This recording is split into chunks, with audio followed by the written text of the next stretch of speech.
A very pleasant morning to all of you, and the warmest of greetings from ITTPN Global. I am Vimala Kamaluddin, also known as Dr. K, founding president of ITTPN Global, and happy to be here in your company. My team has worked very hard to bring this workshop to you today. And what is wonderful is that this team consists of teachers just like you, working online for the past 1.5 years. And this workshop planning has been led by Joanna Collins Young, former secretary of ITTPN. Joanna, say hello. Good morning. And she will chair the session today. Shanaz Mohammed, the head of the PD committee of ITTPN Global. Shanaz. Hello, everyone. Current secretary, Roxanne Harry Paul Singh. Hi, everyone. And our president, Nilasham Dipnarain, who is doing all this amazing background work for us.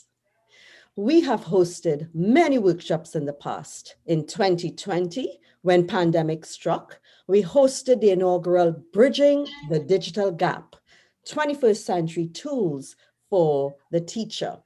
More recently, we partnered with RIC to do Caribbean Girls in ICT Day, and TechX Media of Dubai to do Bridging the Digital Divide for 21st Century Educators. And there is Dip. Hi, Dip. Hi, everyone.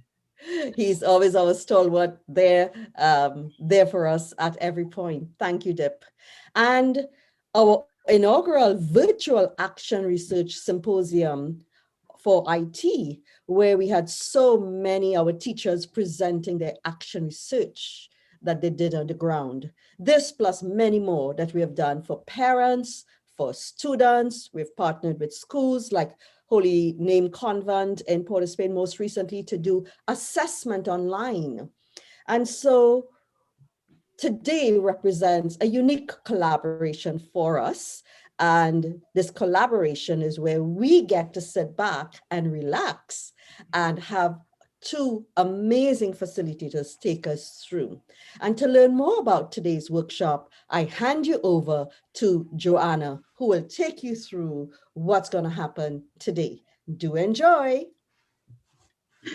Thank you so much, Dr. K. Good morning and a warm welcome to my colleagues in education. How are you this morning? Great, wonderful. All right, so this morning you are in for a treat. Colleagues, we have done well. We have done a fantastic job over the last academic year. The spread of the COVID-19 virus has forced us to redesign our teaching strategies, adopt new technological skills, and to adapt to new lifestyle as quickly and skillfully shifting to remote teaching in response to school closures. It may not have been an easy ride for all of us. In fact, facing minor pitfalls of digital learning may be discouraging and frustrating for us teachers at times. Teachers have exposed feelings of being stressed, overwhelmed, anxious, exhausted, confused, lost, demotivated at times, helplessness, isolated, lacking confidence in their technical abilities or even in their own abilities to adjust to a virtual instruction. Teachers, we hear you and we understand. ITTPN Global have appreciated your hard work, resilience, and dedication to get the job done, despite the myriad of challenges we may have faced. We know that while teachers worry about absent children and grapple with their own concerns of virtual classroom, their concerns for their own health and wellness have heightened. The dynamics of remote learning and teaching has made it particularly important right now to tend to teachers' mental health. This morning, we have provided you with the opportunity to unwind and treat yourself to this amazing workshop entitled Self-Care and Stress Management for Teachers. We at ITTPN Global, we are so proud that we have collaborated with two amazing facilitators this morning. Mrs. Vandana's Susanka Ali, who will guide us through the presentation this morning, and Ms. Simone Kisun, who would lead us in the highly anticipated yoga session coming up at 11:30. But before I go on, permit me to recognize our two amazing and awesome facilitators. Mrs. Vandana Susanka Ali is a clinical psychologist with a Master's of Science honors degree from the University of the West Indies, St. Augustine. She works in the field of child protection and has played an instrumental role in re-engineering the child protection system of Trinidad and Tobago into a new and progressive one. Her focus is on the conduct of multidisciplinary evaluations and forensic services for children in need of care and protection. Currently, she is a country ambassador for the Global Peace Chain, working on social justice projects to cultivate a culture of tolerance, inclusivity, interfaith, harmony, coexistence, and social peace building across borders, while seeking to adhere to the United Nations Sustainable Development Goals. And we also have Ms. Simone Kisun, who became a RYT 500 certified yoga instructor after having left the corporate world with a background in science and technology and an MBA in international marketing. Simone believes that practicing yoga brings that connection between the mind and body using the breath. In 2014, she created her own space and sanctuary, the Bodhi Tree Yoga and Health Studio in Endeavour, Chaguanas, where she offers traditional Hatha yoga classes and a popular anti-gravity fitness programs. Another area of specialization that Ms. Kisun focuses on is called Lymphatic Yoga, which is a specific sequence of postures designed to detox the lymphatic system and improve the body's ability to alleviate disease. So, ladies and gentlemen, you see that you are in good, capable hands and you're in for a treat. So just permit me to share some of our house rules this morning. We are kindly asking that your questions and comments be placed in the chat, and we will address them periodically during Ms. Susanka's presentation. All right, two of my colleagues, Mr. Nilasham and Ms. Shanaz Mohammed, will be assisting me this morning in moderation of the chat. So without further ado, I encourage you to sit back. Let's make a fantabulous session this morning. I now hand over to you, Ms. Vandana Susanka Ali. Thank you. All right, thank you very much. Good morning, everyone.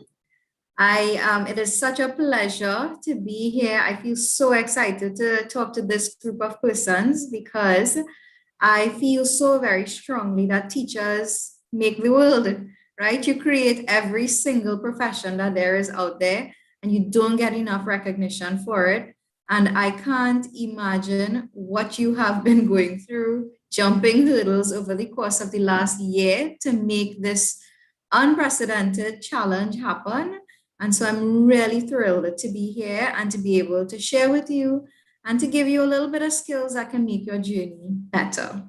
All right, so I'm going to begin sharing my screen. I know that you all would have gotten the materials before, and hopefully you may or may not have had a chance to go through it, but we're going to try our best to see how we can maximize on the time that we have this morning and give you the skills that you need. All right, so as you heard, we will be taking some questions in the chat, and periodically we'll take breaks so that we can address some of those questions. All right, so we have a packed agenda, so I'm jumping right in. Today we will be addressing what is stress and burnout, understanding what are some of your sources of stress and how you can recognize stress and burnout, understanding self-care. And I know self-care for many of us in the different hats that we wear, it seems like, what is that? You know, we don't have time for that. We have to take care of our families, our students, everybody, and we tend to put ourselves last. So we're going to understand a little bit more about self-care and how we can prioritize ourselves, understand some self-care and stress management techniques. And we're going to wrap up by developing your own individualized energy plan. You know, educators, this is a little pun on the term IEP, because educators are always so focused on working with mental health professionals to develop individualized education plans for their students. So today you're going to have your own IEP, but of a different nature. All right, so before we get started, I really just wanted to get a feel of who we have in the room. And so I'm just wondering whether you can put in the chat for a quick 2 minutes or so, you know, if we have secondary school teachers, primary school teachers, or how long you've been teaching, just so I can get a little feel of, you know, who we're talking with this morning. All right, so I know that this invitation went out to teachers of preschools, primary school, secondary school, tertiary education as well. So I'd really like to see, you know, who we have working with us here and, you know, how long you've been a teacher for. So I'm looking at the chat so we can see, okay, wow, we have somebody here for 22 years of service in secondary school. Great. Excellent. We have some veterans among us.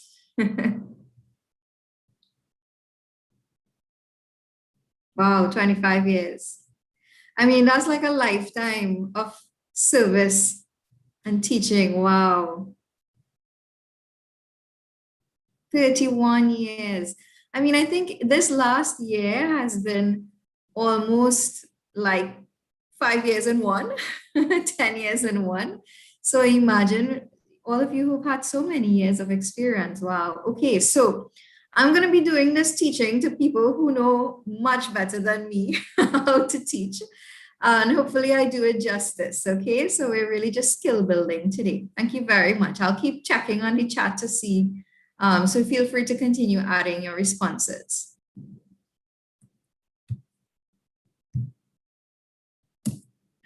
All right, so who can relate? You know, we have teachers who are always so stressed out. And I know the last one in particular, I chuckled quite a bit because I know a couple of teachers who cannot do without their coffee. All right, so I'm sure some of you can relate to some of these. And hopefully by the end of today's session, you won't be relating to these for too much longer. All right. Okay, so just to understand stress and burnout a little bit. So stress is essentially, we say we're stressed a lot, but stress is essentially an imbalance between what we're expected to do and what we can cope with. And so when there is that mismatch, we tend to feel quite stressed out, we feel overwhelmed and like we cannot cope with what is presented before us. And so that lays the foundation for a whole host of negative consequences. Now there's positive stress as well, right?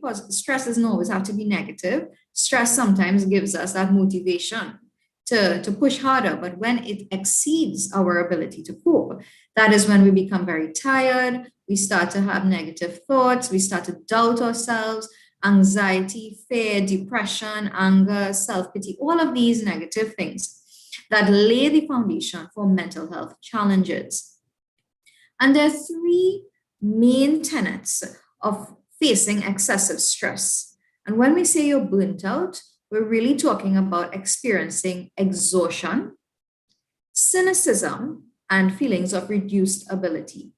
So exhaustion is exhaustion as we know it, right? It's physically, you're tired, emotionally, you're tired as well. But that also leads to us tending to take a very unsympathetic, unempathetic role We tend to identify less with our job role and sometimes our own personal roles. This is kind of where you find yourself like, well, didn't do the homework. Well, okay, and you move along, right? This is where the motivation and that drive is really dying because you're so tired and burnt out. And then feelings of reduced ability. So this is where you feel like you aren't doing justice to the job. And this is not just because you're tired, but because you start to doubt your capabilities as well. So why is this important? Why do we need to talk about stress and burnout? Well, there's some very concerning statistics around the world. And there was a recent, this year, study. And I thought it was very important to get a study from this year because the world has faced the pandemic. And so teachers everywhere have been faced with the challenges some of you have had. And so we're seeing very concerning stats here that 78% of teachers are reporting frequent job-related stress. People are not coping well. We have half of the teacher population that was sampled feeling very burnt out. A large percentage experiencing symptoms, at least a quarter, 25% saying that they feel like they will leave school, at least they feel to leave school. Whether that actually translates into them leaving the job is something else. We have 92% of teachers saying teaching is more stressful now than prior to the pandemic. And I'm sure many of you will agree with that. We have teachers reporting, and this, look at the dates of these studies. This is a long time ago, teachers reporting above average levels of physical and mental health problems. And so the problem is even worse now. It's exacerbated by the stresses of the virtual classroom in this climate. We're seeing 93% of teachers experiencing high levels of stress, and only 7% in this study that looked at how well adjusted people were, only 7% reported that they felt they were doing okay.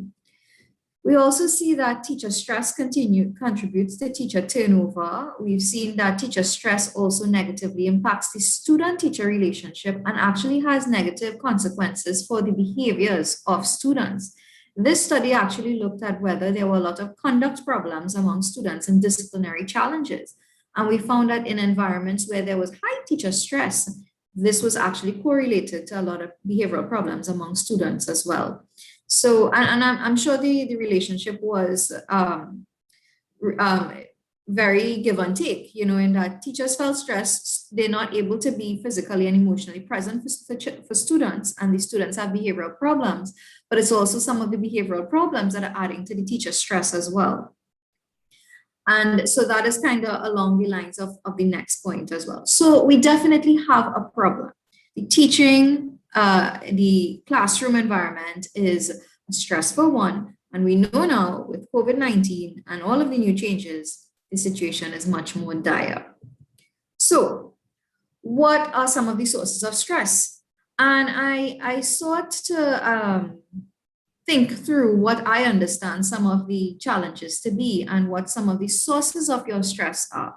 And I've listed them there, but as I go through them, I'd like you to start putting in the chat, what else? Did I leave anything else out here? What are some other sources of your stress? So we're seeing here that students' behaviors can be stressful, managing the whole myriad of challenges students present. Sometimes they're poor engagement in this virtual environment. They may not be responsive. Some of them may not be attending classes, and then there may be a whole host of reasons for that.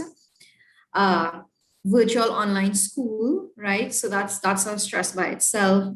Learning to navigate all of the platforms and all of the learning management systems that now go along with this. There was no preparation. We just had to all hit the ground running. And some people may not have been as tech savvy as others, and so really had to learn to adapt in little time. Not enough time to complete this curriculum, right? So there's always not enough time and so much to get done and so much to absorb in the time that a virtual classroom really allows.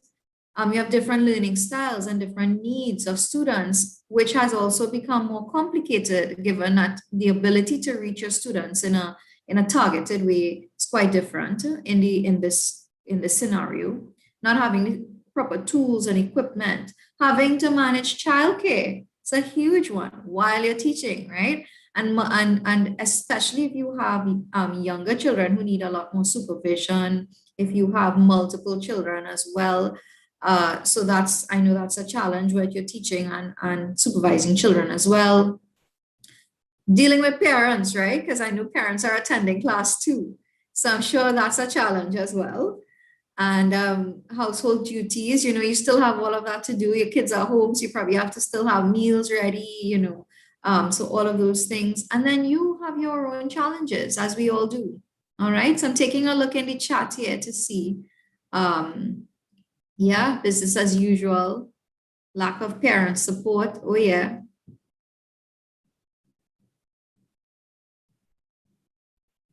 Cooking 24/7 is a stress for everybody these days. Yep, your kids writing SCA, short space of time, lack of non-verbal cues to gauge student understanding. That's excellent. That's very true. And it really comes under, the different needs of students, and you can't even reach them in that way. Work-life balance, yep. Absolutely. And so the work environment, even though it has changed, you still have some of the same pressures as you did when you were physically in work. So you still have to deal with organizational structures and pressures from the ministry, from your employers, from your principals. Yeah. The need for data over and over, right? So, apart from you having to teach, you have this additional task now of all of these other administrative things that you have to do, right? Yes, so, right, so look, this is an excellent thing here. Students are they have their mental health challenges, and you have to cope with that and consider how you factor that into your teaching as well. And then boundaries, blurred boundaries, and that's something we're going to talk about today in our presentation. You're not only taking care of your students' mental health, but your mental health is suffering because of it. You're trying to find ways to address your teaching methodologies, your time to cater to the fact that they are not coping well. And then you end up sending emails at all sorts of hours in the night, receiving emails and WhatsApps and all that from parents, and so to clarify assignments and all of this. So really, you're always on the clock. Exactly. You never get to switch off. And I know teachers generally, that's something that you've been dealing with all the time. You never really go to school from 8 to 2:30, as the case might be, or 8 to 3. Because you always have work to do afterwards, but it's worse now because you're always on the clock, always in front of a device, planning, responding, etc. So that is indeed very stressful. And that is exactly why we need to develop appropriate self-care strategies.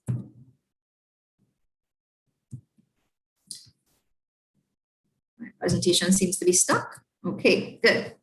So we try to recognize signs now. So how do you know? We say a lot, I feel so stressed out. I'm exhausted. I don't know what else to do. But how do you really recognize when you're moving beyond, just your regular stress that everybody experiences to something that's much more concerning? Okay, so you can look at yourself from these different realms, right? You find that from a mental perspective, from a cognitive perspective, you're starting to become very forgetful. I relate, right? That's me as well. We talked about cynical. You're starting to get very negative in terms of your thinking and how you respond, concentration challenges. You may be doubting yourself, criticizing yourself.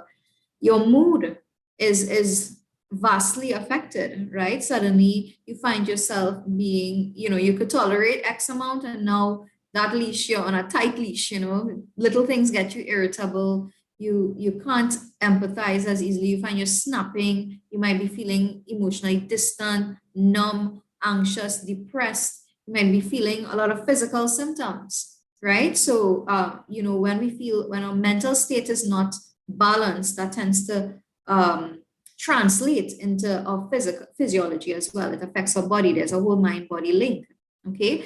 So you start to feel tired. You feel those tightness at the back of your neck. It's not kids alone that have tummy aches. Suddenly you have all these digestive issues, headaches. Behaviorally, maybe you're quarreling quite a bit. There's a lot of interpersonal conflict that you're faced with. You're having sleep problems. eating challenges. You're already talking all day, you don't feel like talking after work, you don't really want to deal with people. So all of these are telltale signs that something is happening that you need to pay attention to.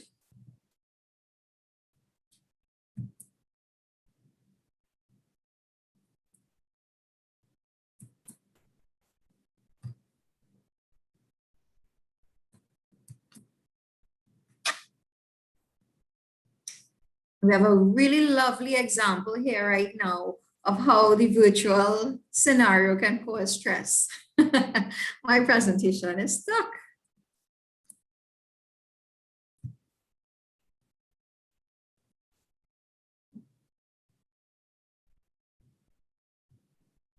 Okay, I'm just gonna see what's happening here. Okay, so we're at the point where we want to pause to complete this stress and burnout inventory. And so I know all of you would have received in your package the Maslach burnout inventory. And so I just want to take a 2 to 3 minute time. It's very short for you to go through that inventory and read the instructions. It's a rated scale. So you go through the items and you assign your numbers as per the scale, and you tally up your results, and it will tell you at the end what your level of burnout is. So just going to pause for 3 minutes and give you an opportunity to complete that, and then we'll talk a little bit about your results. Feel free to start putting in your if you're comfortable in the chat. Feel free to start saying what your burnout levels are revealed through this test.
Okay, and then based on some of the responses I'm seeing in section A, which is really that section that deals really with that physical exhaustion element.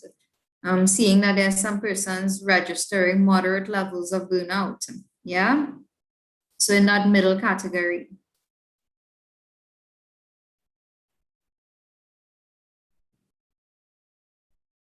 You know, the different sections of the test, as you will have an opportunity to read. The first section deals with that physical burnout section, that physical fatigue, feeling like you're so exhausted you can't go. And then the second section deals with depersonalization. So this is really where you tend to, you know, that human element tends to get removed. You start to become very robotic because you're so tired. Yeah. So that's a telltale sign where, you know, you're really going, and this is a human service job. Yeah. So when you find yourself becoming really disconnected as a human being and in terms of your interpersonal relations, it really is a cause for concern. Yeah.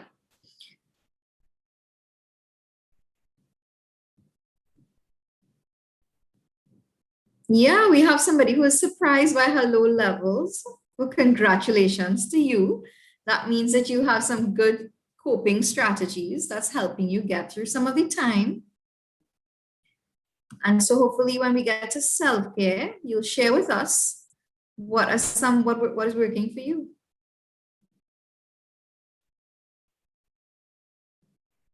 And, you know, other persons might be having high scores. And, you know, I don't want anybody to feel that, you know, this is an indictment on you as a human being, right? I mean, we all have different circumstances in our lives and different things that we're going through, different things we're juggling, which will cause all of us to register differently. The important thing is being self-aware, being aware of what your stress levels are, being aware of what your burnout levels are, so then you know that there's work in this area to be done, and you can apply the necessary techniques to be able to work that through.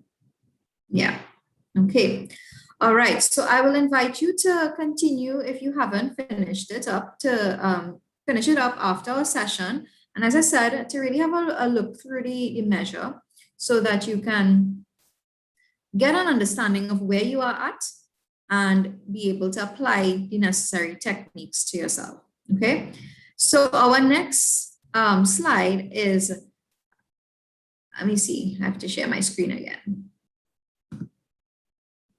is what we call a 20-20-20 rule. And I came to learn that many teachers don't know about the 20-20-20 rule.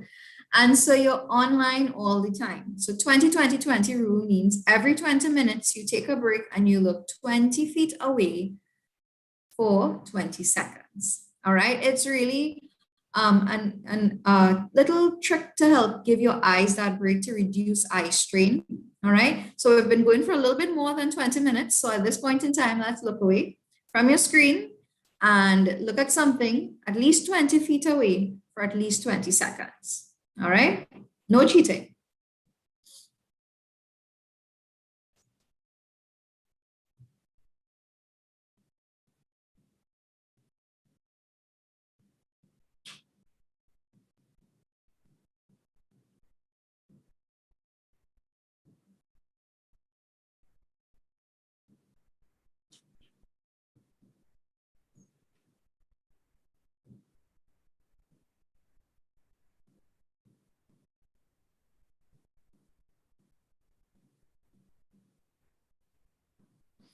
All right, so that was our 20-20-20 break.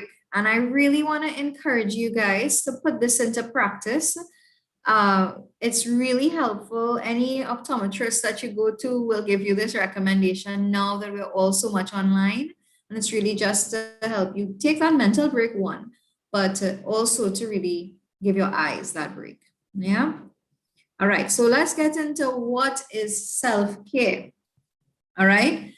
So self-care is any activity that we do to take care of our mental, emotional, and physical health. That's it. It's simple. It's caring for ourselves. Anything that we can do. And, you know, sometimes we think about what self-care sounds like, you know, I have to take a long vacation, or I have to go to the spa and get a massage, and with everything shut down here with COVID, and all the things I like to do, I can't do for myself, you know. So what can I really do? And you'll be surprised that there are little things that you can do right within your own environment that are ways that you can preserve your mental, emotional, and physical health. It's anything that really refuels you. All right. So let's talk about what self-care isn't, because sometimes you might tend to think self-care means that you're being indulgent, you know, and I can't afford to do that right now. Everybody else needs me. It means I'm selfish. I'm taking too much time for myself. I'm saying, you know what, I'm just gonna do. I'm gonna buy that one nice chocolate I like to eat, and that's my self-care for the rest of the month. You know, self-care is not a one-time thing. It's an ongoing practice that you have to really put into, deliberately commit to, and really get it into your everyday life. Okay. Self-care is time consuming, not necessarily. As you will see as we go through here today, there are some quick things that you can do just to help yourself refuel and get back into that zone where you're really functioning at your best capacity. So self-care are not actions that deplete us. They're not adding more things to your to-do list. And sometimes it might seem that way, you know, if I say, well, you know, today I'm going to bake myself some cookies, you know, and I really like these cookies, and that's my self-care plan. It seems like I've got another thing to do. But you really don't want to choose self-care activities that make you feel like more of a burden, you know? So if you know that in this particular time, baking cookies is really going to just give you more work to do because you already have the clothes to wash and you have the homework and the lesson plan to do and all of these things, then maybe another time the cookies will work, right? You could try something else this time. An emergency burnout prevention plan. That's not what it is. Remember, self-care is not just a short-term quick fix. It's something on an ongoing basis that you do to preserve your health.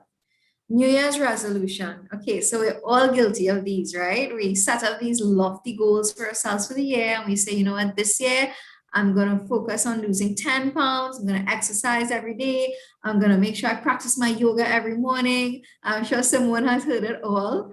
Yeah, but it's not a New Year's resolution. It's something that you can commit to again on an ongoing basis. And let's just take a quick moment to focus on what self-care, on healthy habits. That's not a quick fix. Anything that we think, you know, we could just do, yeah. You know what, today, and no, let me set a record straight. A little bit of binging is not too bad now and then. Okay. So we're not saying you have to be the strict robot, you know, and you can't do these things. But we're talking about if this is your regular self-care routine. Yeah. Every week you say, all right, you know what? I'm really feeling out of it. I'm gonna today is my cheat day.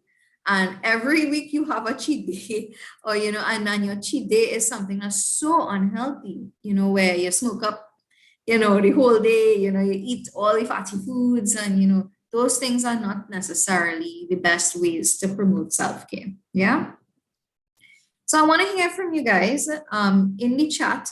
Why is it so hard for teachers to engage in self-care? You know, it's generally hard for a lot of people to engage in self-care, but I want to understand, particularly from teachers' perspective, why is this really difficult? Procrastination, I will start tomorrow. Yeah. No time yet. Time.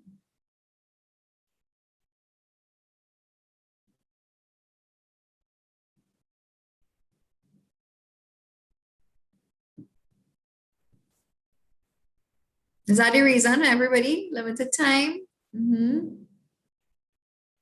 Yeah. So again, these blurred roles. Yeah, always busy with school and work and prep. Yeah, job demands. Used to taking care of others, can't recognize it for yourself, too tired, too exhausted for yourself. Yeah.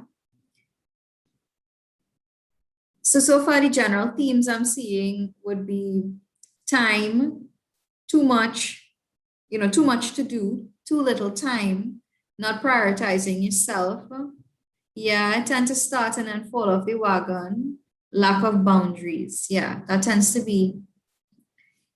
really be for most of us, huh? Spa's not open. Well, We have to get a little, for Miss K, we need to get one of those mani-pedi sets. You set yourself up in a nice comfortable chair home. Yeah, tend to place yourself last or after. Well, you know what? Last or after is still better than not at all. And so I will show you something that you can do at the last 5 minutes of the day every day. Okay, so if you're putting yourself last, which you shouldn't, and we'll talk about why, there's still some things that you can do in your limited time. Yeah. Okay. And even though we're moving on from this as an interactive exercise, I really want each of you to give this some thought. Why is it so hard for me to engage in self-care? Why is it so hard for me to prioritize myself?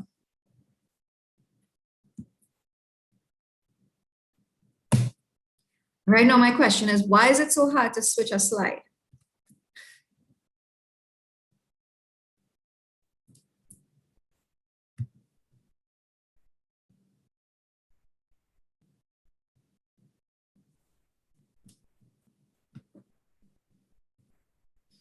Okay, so we're working here. So we're going to talk a little bit here about why self-care is so important. Okay, because we don't have time for it. So why do we really need to make it a priority? We're all less able to cope when we're depleted. We tend to take more sick leave, we experience less job satisfaction, we can't do a job as well. But when we feel better, we're better able to handle life stress, and we feel like we can cope. We have a sense of mental competence. Yeah? Okay, so self-care is beneficial because physiologically, it actually triggers the relaxation response. Yeah, it starts to give your body a break. It tells your brain that it brings down the energy level, and it boosts your physical health and your emotional health, right? There are a lot of neurotransmitters and hormones that we won't get into here. But when you're stressed, there are particular levels of those that tend to get released. And when you're not as stressed and you're feeling much more pleasant emotions, much more in control, those tend to get released. And there's a body-mind connection. So when your brain is releasing these, your body tends to feel more relaxed, and vice versa. As your body feels relaxed, your brain starts to feel relaxed and you cope better. Yeah. It offers you time alone, if some of your self-care activities are things that you're doing alone, to have some introspection, to work through some of your personal problems, gives you that opportunity to prioritize your tasks better. It helps you to feel better about your role as a teacher and how you're working and how you're performing your job. But look at this one. It models self-care for your students. Now, somebody said that your students are dealing with their own depression and demotivation. Now, you are, as an authority figure, someone that they look up to, and they want to see somebody who is in control of themselves as well. If you're off the books, and you're screaming at people and you're disorganized and your assignments are late and all of these things, they're not getting that sense of control from you.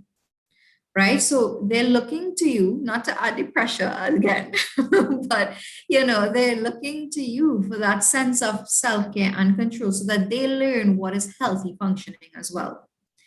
And we're talking about your students, but let's not forget that you have your families at home and your children as well, who are also learning from you and modeling what you give off. Yeah? Okay. Yeah, just looking through some of the comments in the chat. Yeah.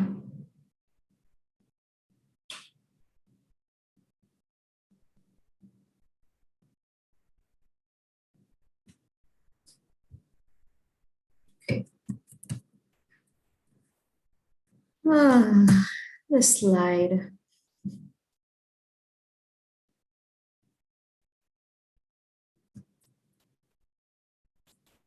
All right. So what are the different types of self-care? Now, we might tend to think self-care is really just, where, as I said, you're going to the spa, you're taking time, you're doing some yoga, maybe, you're reading a book.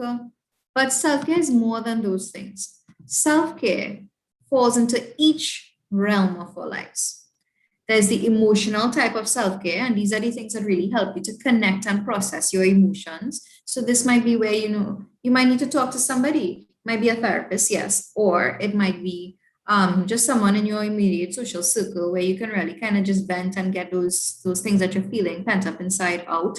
Writing in a journal, creative tasks that really help you to process your emotions, practicing self-compassion. Y'all, I just want to pause a second on that, because we forget to be kind and gentle to ourselves. We teach our students this, we teach our children this, that, they must feel validated. We make sure and encourage them and give them all of these validating words so that their self-esteem is propped up. And we're so self-critical of ourselves. And if we take a moment to listen to the language that we use to ourselves, we'll realize that many times that language is very unkind. Yeah. So you're late, you're incompetent. Why did you make that mistake? Did you really have to respond like that? And so sometimes you need to hold yourself accountable to certain things, but you have to watch the self-talk habits that you're developing as well, because that also adds to your stress levels. Okay. Practical things. So these are things that really help you to bring some order to your life and help you to deal with preventing future stressful situations. So, that whole idea about tidy desk, tidy mind, that's kind of where we're going with this. If you have an organized environment, right, not just your physical environment, right, but your mental space is also organized, then you tend to function better. So that means, sitting beforehand, planning your lessons out, so you're not scrambling beforehand, probably doing up whatever worksheets you have to do. In terms of your own home, you have a clear, clean environment. And we're not saying that you have to go crazy on making sure, everything's perfectly in order all the time. But we're saying that little things at a time help you to be able to create that sense of practical self-care. Physical activities. All right, so making sure that you fit in healthy diet, healthy exercise routine. All right, sleeping, those things help you. If all of these things are not working perfect, and they don't have to work perfectly well, but then you're not getting them, then they're all going to come up and affect your mental well-being as well. Okay, so mental. So these are things that actually stimulate your mind. Yes, every day your brain is stimulated with the work that you have to do, but taking a break away from those things and focusing on more fun, relaxing activities, but things that really get those juices flowing. So for some of you, that might be reading. Some might be, building a puzzle, doing crosswords, playing board games with your kids, perhaps when the world is back to normal, doing some of these intellectual things that you can do, maybe going to an art symposium or photography display, or these kind of lovely creative things that stimulate your brain, or whatever does it for you. Yeah. Social activities, and this has really been an area that has fallen by for many people of all age groups because of the pandemic. Our ability to connect with others is a way of caring for ourselves, especially if you are a person that thrives on relationships. Yeah, so really being able to, make time to connect with your friends. You might have a cup of coffee with somebody, or, you might have maybe a phone call time, but with the way things are right now, sometimes you don't even have time for that, and it's also not safe to do that. So we recognize that this is an area that has fallen by for many people. So we have to find other ways to connect. And so that's where, the virtual environment, people have virtual tea parties now, baby showers are now virtual, bridal showers virtual, all of these things, so you have to find creative ways to stay connected to others. Professional self-care. So let's look at this one for you, having those work-life boundaries, really critical. If there are things in your administration that need to be addressed to help you perform better and feel better, then those are things that you also have to address. Upskilling, attending programs like this is actually a form of professional education and a form of self-care.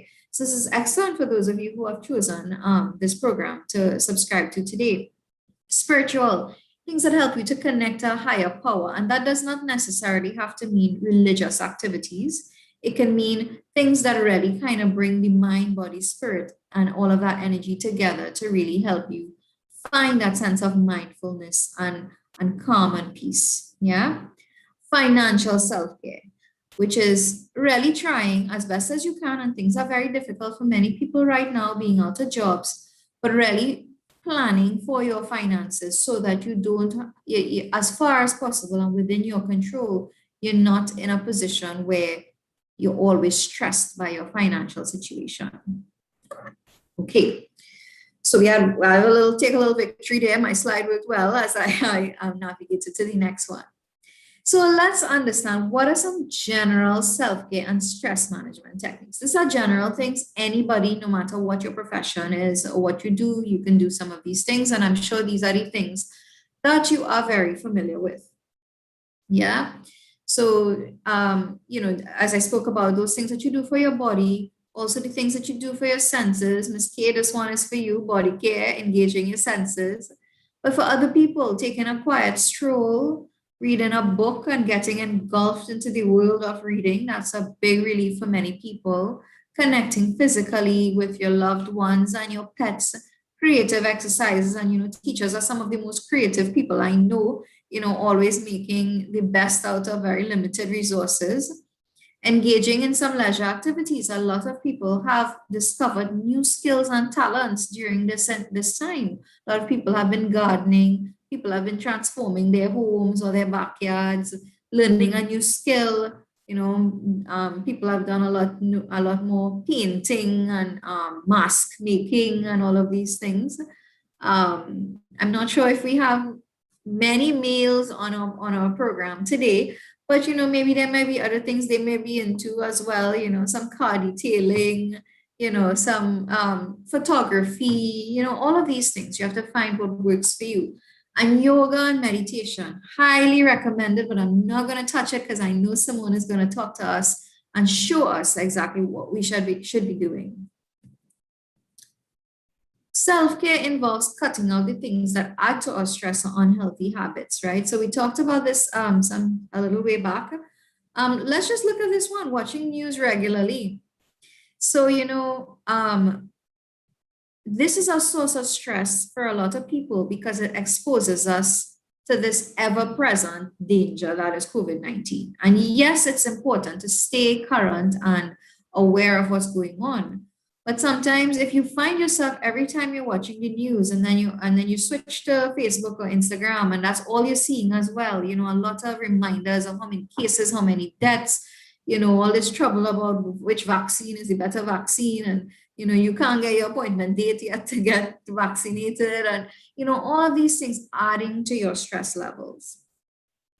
So that's something to be careful of, how much news intake you take and how much social media you're also exposed to. Because as relaxing as it can be, can also be stressful. I'll just skip over too much caffeine because I know that's a coping strategy for many people, but you also want to be very careful about that because that also stimulates you quite a bit and can have your nerves quite on free. Yeah.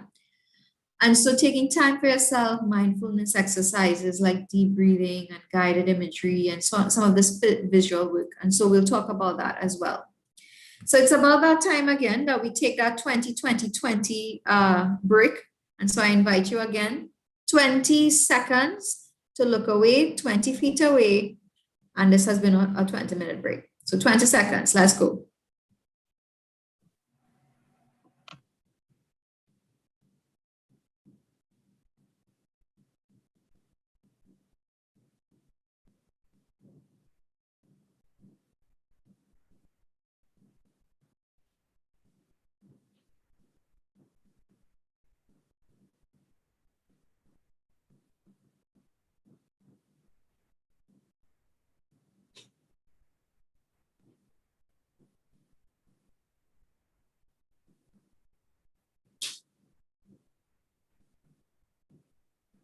All right.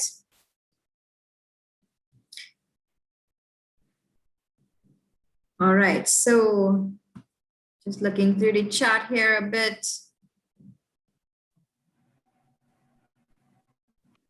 Excellent. So there's going to be a creativity workshop next month. And that's falling very nicely in line with some of what we're talking about here.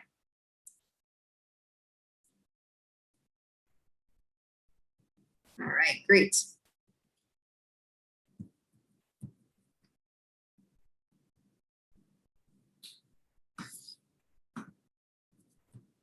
Okay, so at this point in time, since we took that little break, we're going to take a little quick pause for something that we call progressive muscle relaxation.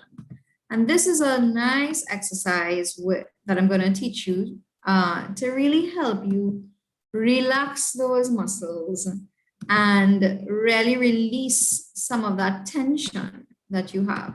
And now that you're learning these activities, I of course want you to practice these things as well as we go forward, okay? So I'm gonna ask you at this point in time to take a pause, get yourself in a comfortable position. Some of you may be sitting, some of you may be lying down, stretched out on a couch, whatever. Just find yourself in a comfortable position.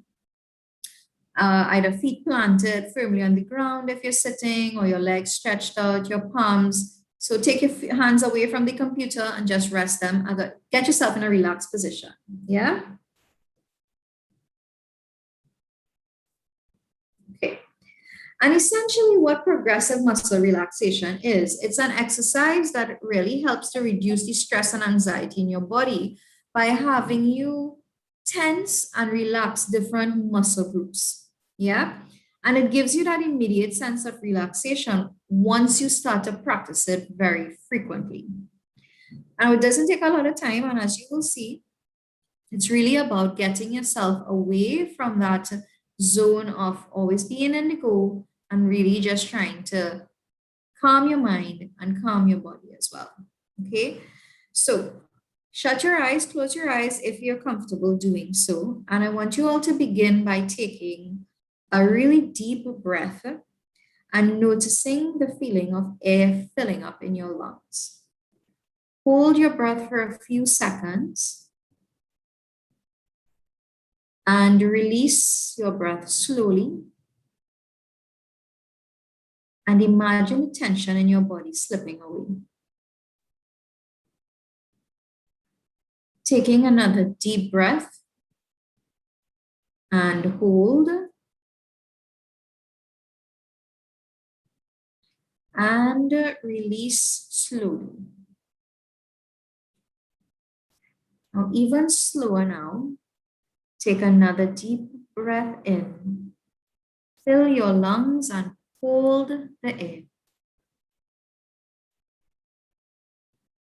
And release slowly, feeling the tension leaving your body. Continue breathing slowly. Now move your attention to your feet. Begin to tense your feet by curling your toes and the arch of your foot as tightly as possible. Hold on to the tension. Notice what that tension feels like.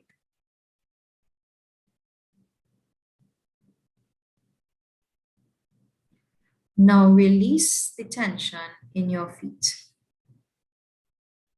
As you release, notice the feeling of relaxation. Continue to breathe. Now begin to focus on your lower leg. Tense the muscles in your calves and hold them as tightly as possible. Pay attention to the feeling of tension in your calves.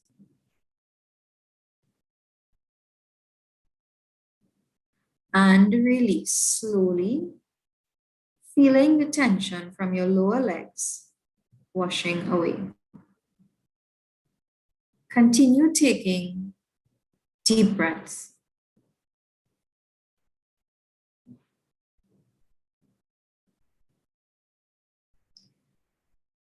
Now tense the muscles of your upper leg and pelvis, squeezing your thighs together as tightly as possible without going to the point of strain. Hold.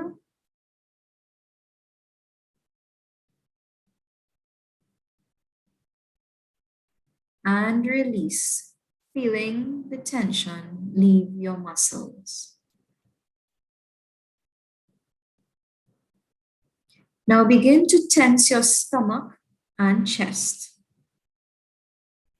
You can do this by sucking your stomach in as tightly as possible and holding the tension. Hold it, and release, slowly allowing your body to go limp. Let yourself feel that feeling of relaxation.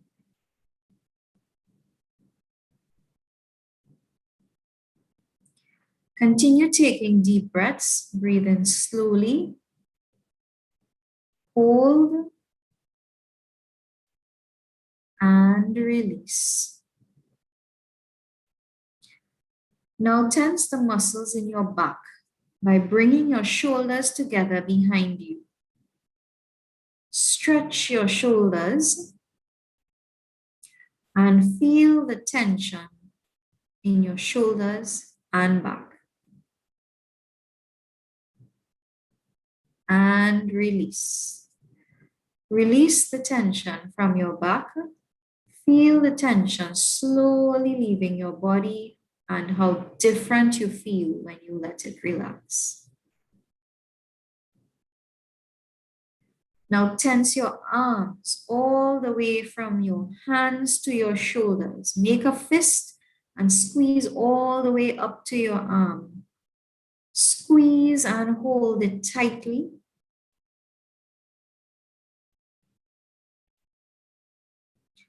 And release the tension slowly from your arms and shoulders, feeling the relaxation in your fingers, hands, arms, shoulders.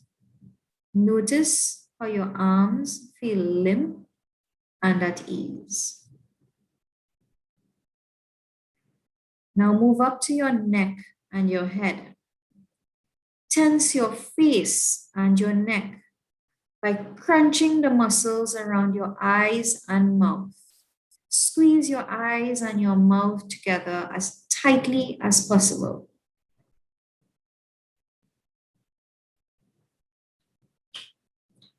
And release slowly, noticing the new feeling of relaxation. And finally, tense your entire body. Tense your feet, legs, stomach, chest, arms, head, and neck. Tense it harder. Don't strain yourself. Hold it.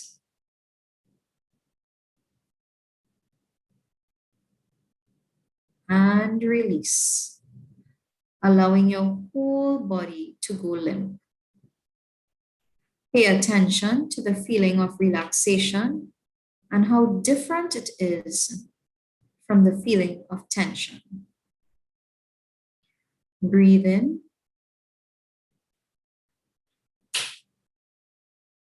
And out. Breathe in again.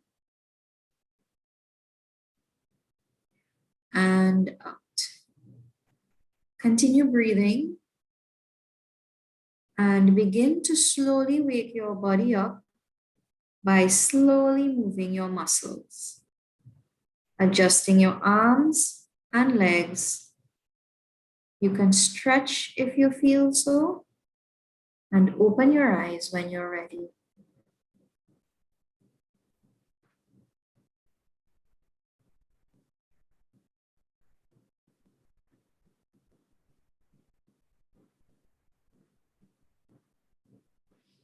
All right, so that was a total of 5 minutes.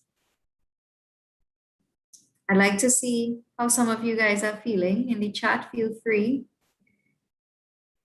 That's an exercise that really helps you very quickly. So it didn't take a lot of time and it's something that you can do at the beginning of your day, at the end of your day, and it really is a full body relaxation exercise. Really get some of that tension squeezed out of your body. Of course, if there is any particular part of your body that you feel that you need to see a doctor about, of course, you be careful with that particular area. But it really helps to release the tension, and it slows your mind down as well. Yeah, so that you're no longer, your thoughts aren't racing. And the thing about your body is, and your mind, is that they cannot both work at adverse ends. Your body cannot be feeling relaxed while your mind is racing, and your mind cannot relax while your body is feeling tense. So they both have to work together. Yeah, and so this is a quick way to really get that full body massage without a spa, and really in your last few minutes of the day, if that works for you. All right. So now that we're in a better frame of mind and we're feeling a little bit more relaxed, let's finish up our presentation with some of the specific things, some more specific self-care strategies that you can do. I'm so happy that this worked well for you guys.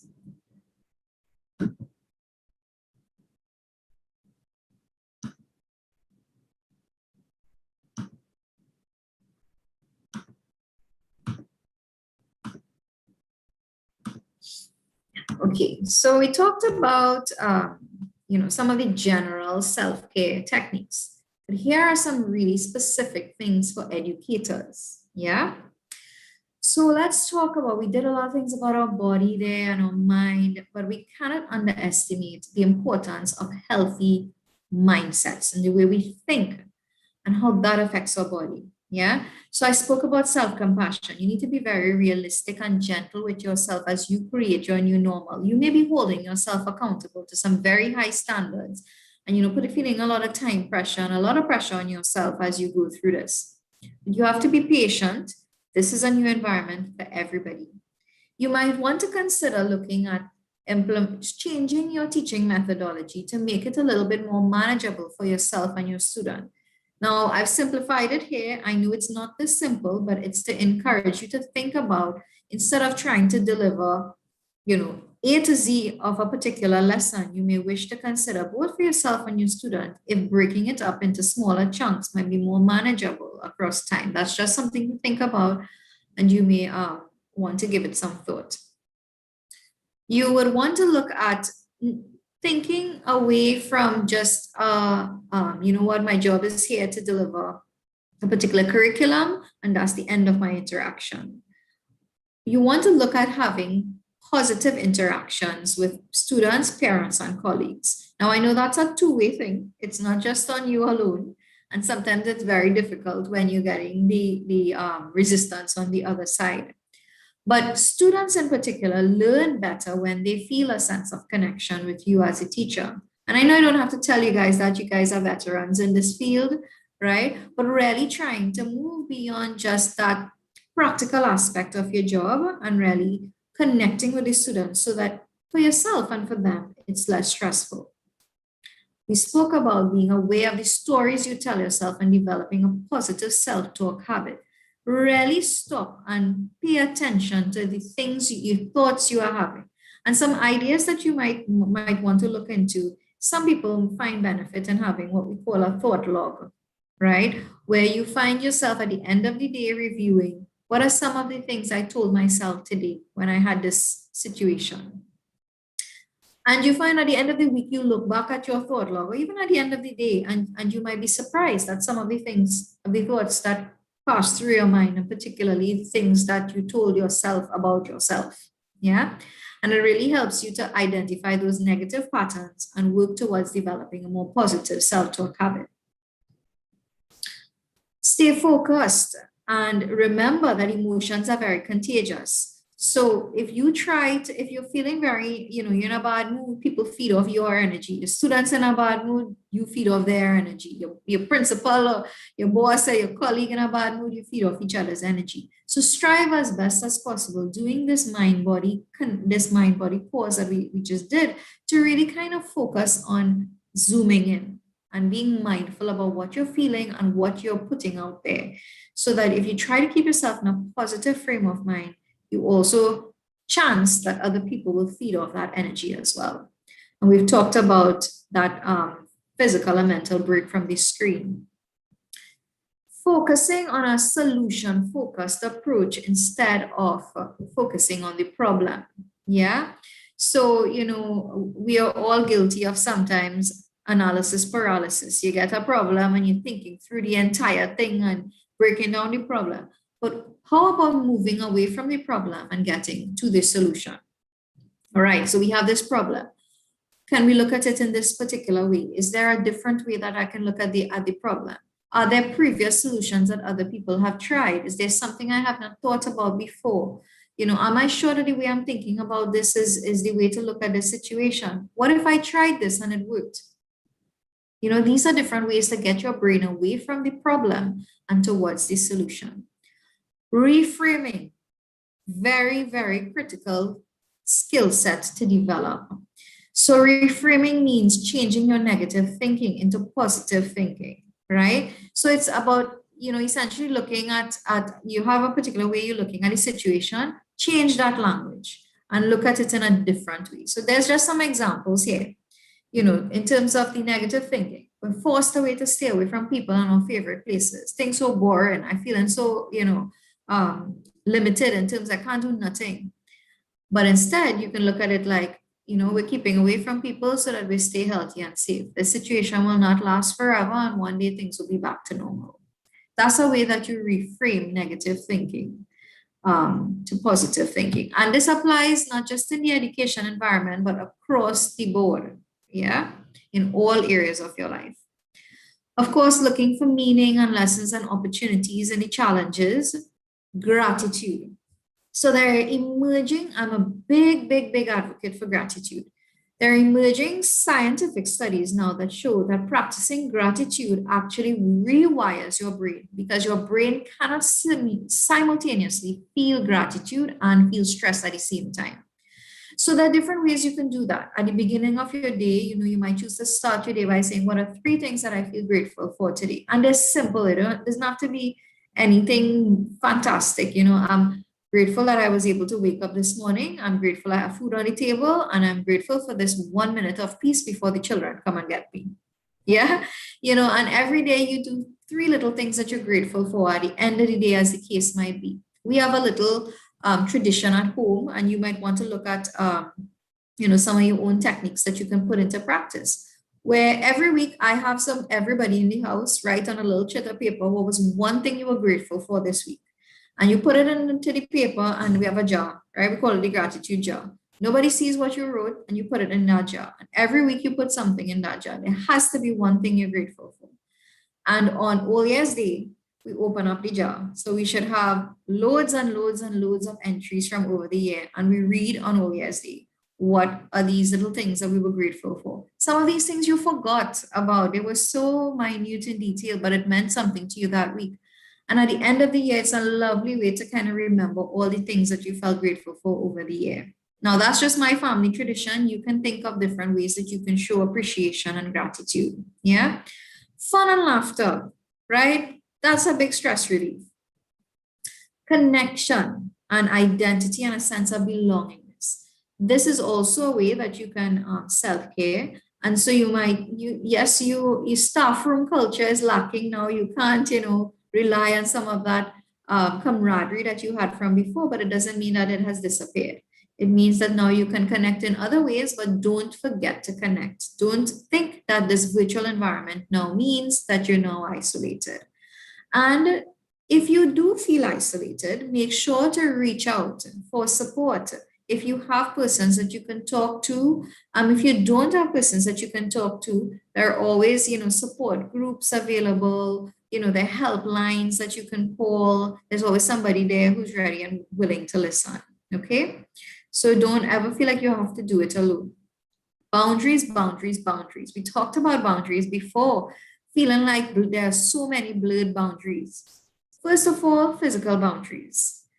For some people, this works. For some people, this doesn't work. If you're a person who just needs a little bit of alone time to regain that sense of control, even if it's for 2 minutes, find that space where you can just be alone for 2 minutes at least, reconnect, take a break, take a breather, and move forward.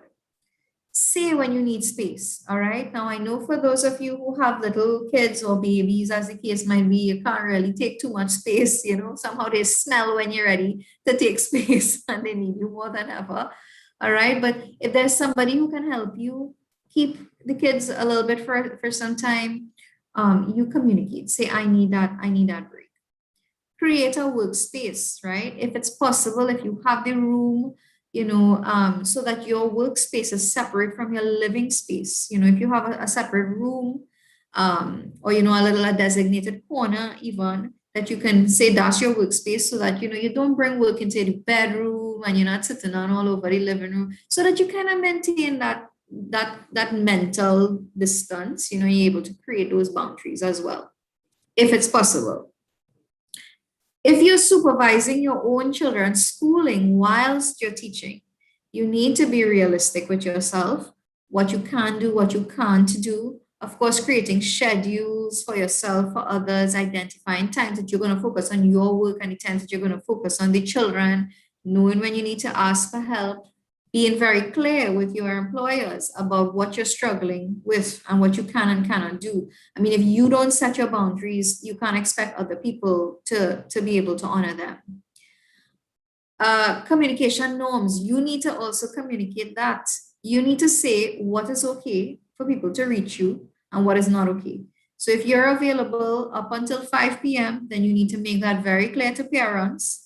Right? If it is that they're still sending you the WhatsApps and the emails anyway, then do not open the message or check your email or respond to it. Because from the time you respond to it, they know, oh, okay, well, I can reach her. Yeah.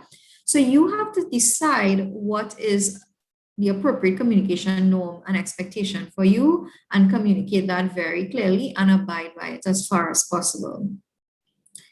Just an idea, for some people, to-do lists work very well.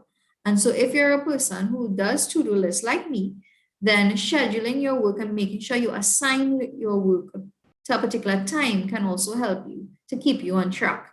Sometimes having a never-ending list of to-do things can cause you to feel more stressed. So look at it day by day. Today, this is my to-do list. Not what is the to-do list for the whole term, right? What is my to-do list today? What do I want to achieve by 10 a.m., by this afternoon, etc. So that it doesn't feel like a big cloud of things that you just have to do. Take time to reflect. Now, this, I think, TTPN is a good forum, I think, in terms of the support that the teaching network can also provide to each other, in that you can build in teacher evaluations and teacher reflections as part of your self-care, while also building on the strengths and weaknesses of each other and connecting on that realm. So look at what, maybe you can do this individually or as a group. What have you achieved this term or this year? Doing some reflection at the end of the term. Is there anything I can still improve on, right? What are my strengths and weaknesses, and how can I work better or build on this or cut back on this? Doing this type of self-reflection and introspection really helps you to become more effective at your job, to feel more in control, to go into the next term saying, okay, I took some lessons from the last one for myself. This is what I'm going to work on next time. All right. So it's that constant sense of self-improvement. And these are just some examples of some of the questions that you might want to ask yourself as part of a personal self-reflection. Sometimes another idea is maybe, you may want to write an end of term or end of year letter or note to your students, to really be able to celebrate your class achievements or the things that you felt you were good at, they were good at. Engage with your colleagues on some of these discussions so that you grow together as well. So we have to remember that to truly thrive in a high stress environment, we really need to balance self-care in a bunch of areas. And really mastering these various routines will get us to a better place of managing our stress. So we're going to take one more 20-20-20 break because we're running out of time before we wrap up to our last exercise.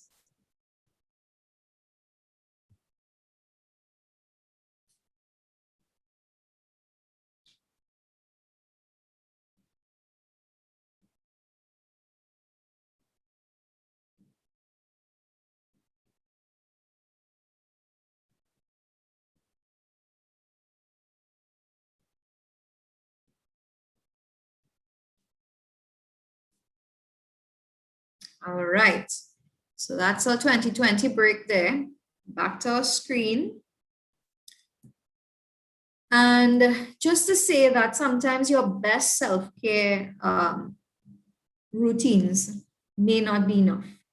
We may be dealing with things that may require some professional intervention. And so you need to be able to recognize when you're feeling stressed and burnout.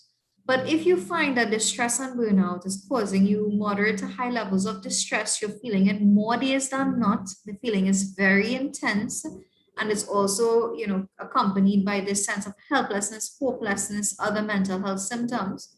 It's not just in relation to your academic life, but you're also experiencing it in your social life, in your personal life. Then you may need to seek professional intervention, okay? So remember that you don't have to do it alone. There's always help available to you. Now, there is a self-care, self-assessment tool. Because we're running out of time, I really want to, and I will ask you to have a look at it. And the purpose of this exercise is really for you to go through these different areas and identify what are the things that you do and you don't do. So you would be able to identify what are the things you do often, never, what you've never even crossed your mind to do something like this. And it will really help you to understand where are you on the realm of self-care? Are you doing it well? Do you need to develop better at it? And what are some of the things that you can learn to, which ones can you hone better? Now, this one I want to spend 2-3 minutes on. All right, so you got a worksheet where this is your individual energy plan.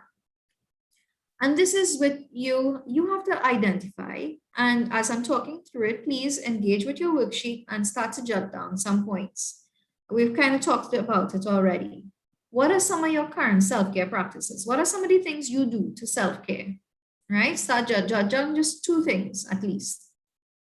What are some of the new self-care practices you might want to implement? When you look through what we presented here today, as well as the self-care assessment tool, you may get some new ideas of new things you may want to try. So jot down 2 new self-care practices you want to implement.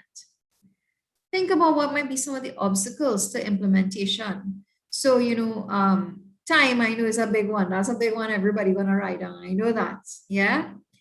What might be some solutions you want to do to address that? What are some of those solutions? Maybe you will carve out a particular time at the beginning or the end of the day. What is your accountability plan?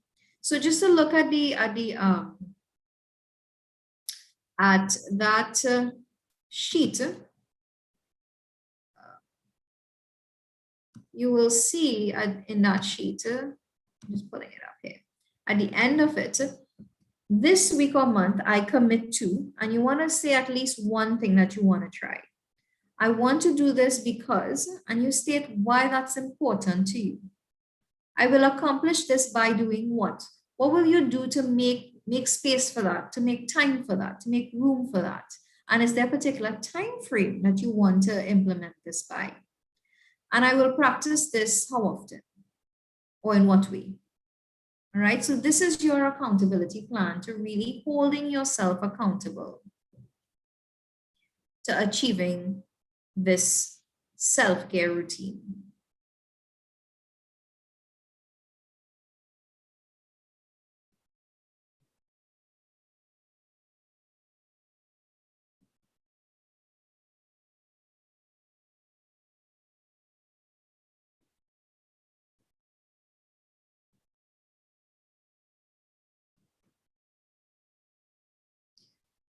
And I want to just end our session today with a last exercise.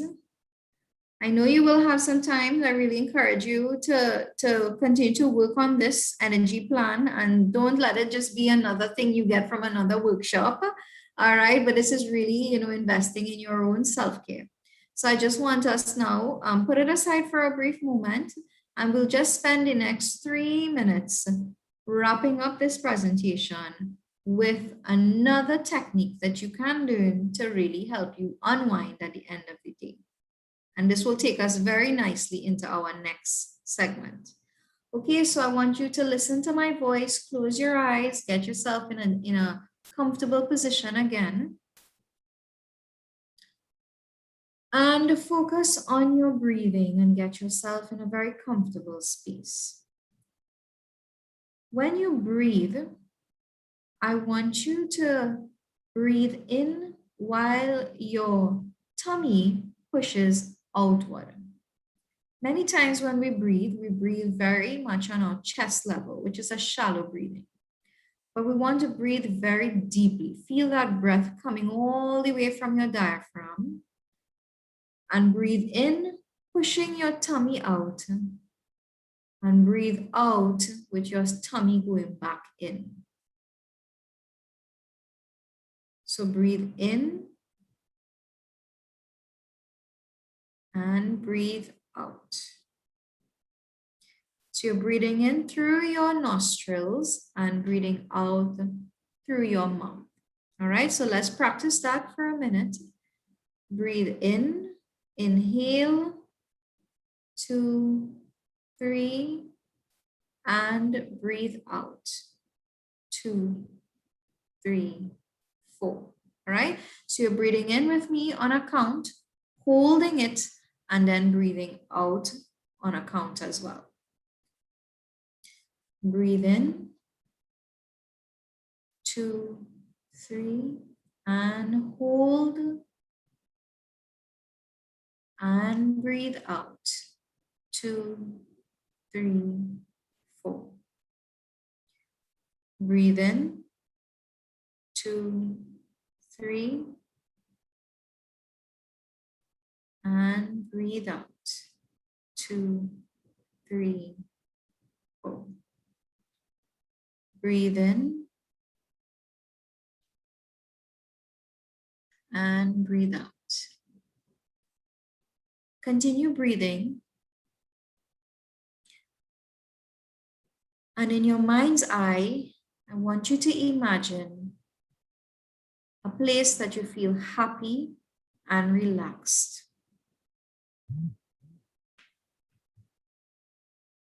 Breathe in and breathe out. As you continue to breathe, in your mind's eye, notice 5 things you can see in this space. These 5 things are around you. Breathe in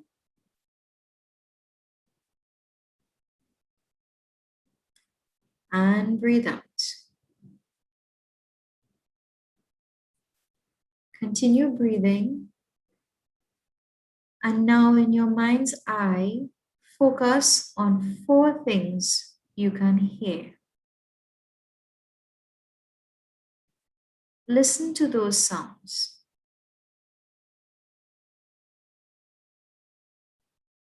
Breathe in and breathe out. As you continue to breathe and navigate this peaceful space, focus on 3 things you can smell. Breathe in and breathe out. Continue breathing.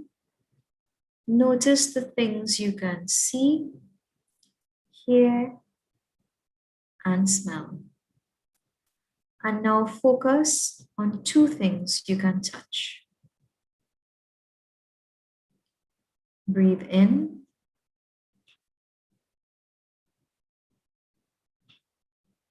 and breathe out.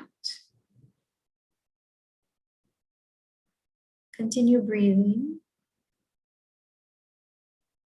and focus on one thing that you can taste. Breathe in.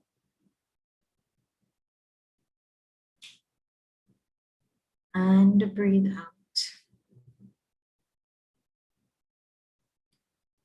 Continue breathing, slowly paying attention to all the things in the scene before you. Breathe in and out. Continue breathing, and when you feel comfortable, open your eyes.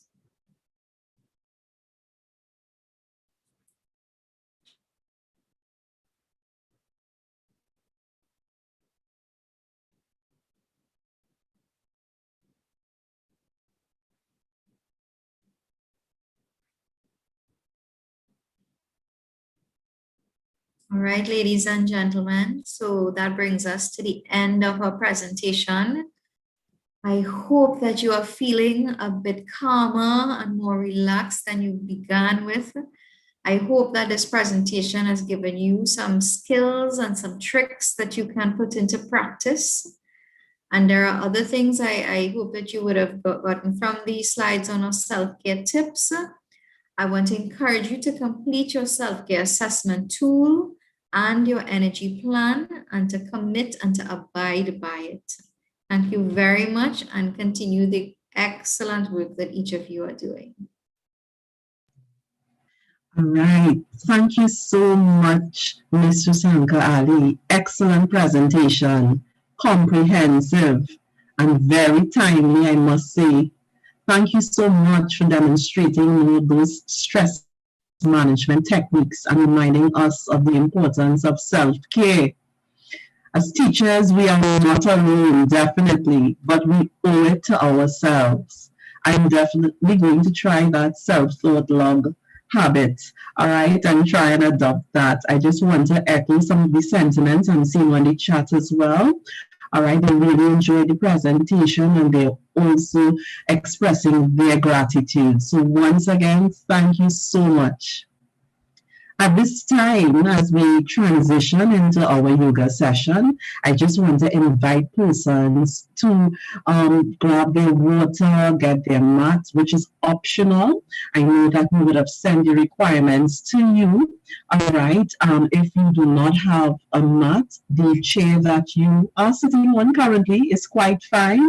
Just ensure that if there are wheels on the chair, that the wheels are locked at this time. You know, that's a very important safety feature that we must look at. All right, I know that the evaluation form was also placed on the chat, but we'll try to complete that form at the end of our yoga session. That way we can get feedback from both our presenters. So without much further delay, I just want to invite our second facilitator this morning, Ms. Simone Kisoon, all right, to take center stage at this time. Ms. Kisoon. Hi, everyone. Good morning. Well, I think I must thank Vandana for preparing you all for this little session. She has done half of my work, so she's brought you all to a state of relaxation. I know you've been sitting for a while, so we will be getting up to do a few stretches in a little bit. Let me just share my screen, if possible. Can I share my screen here? Am I allowed to? Was I given the permission to? Yes, you will. Okay.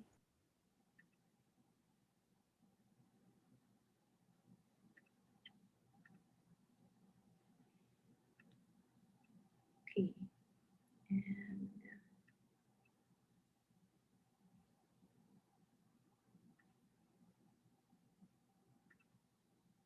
okay, how's that? All right. So Before we begin our today's session, I call it yoga for teachers at work, but it's really yoga is for everyone. I know typically, a lot of people are not aware of what yoga truly is. So I'll just give you a little introduction. Yoga is actually a 5,000-year-old science. It's a philosophy. Becomes a way of life that provides us with a blueprint of basically how to achieve a healthy, happy, peaceful life. When we practice yoga, it manifests itself and becomes part of our lifestyle. It's based on the reality that our mind, body, being, or spirit, as Vandana was indicating as well, become one.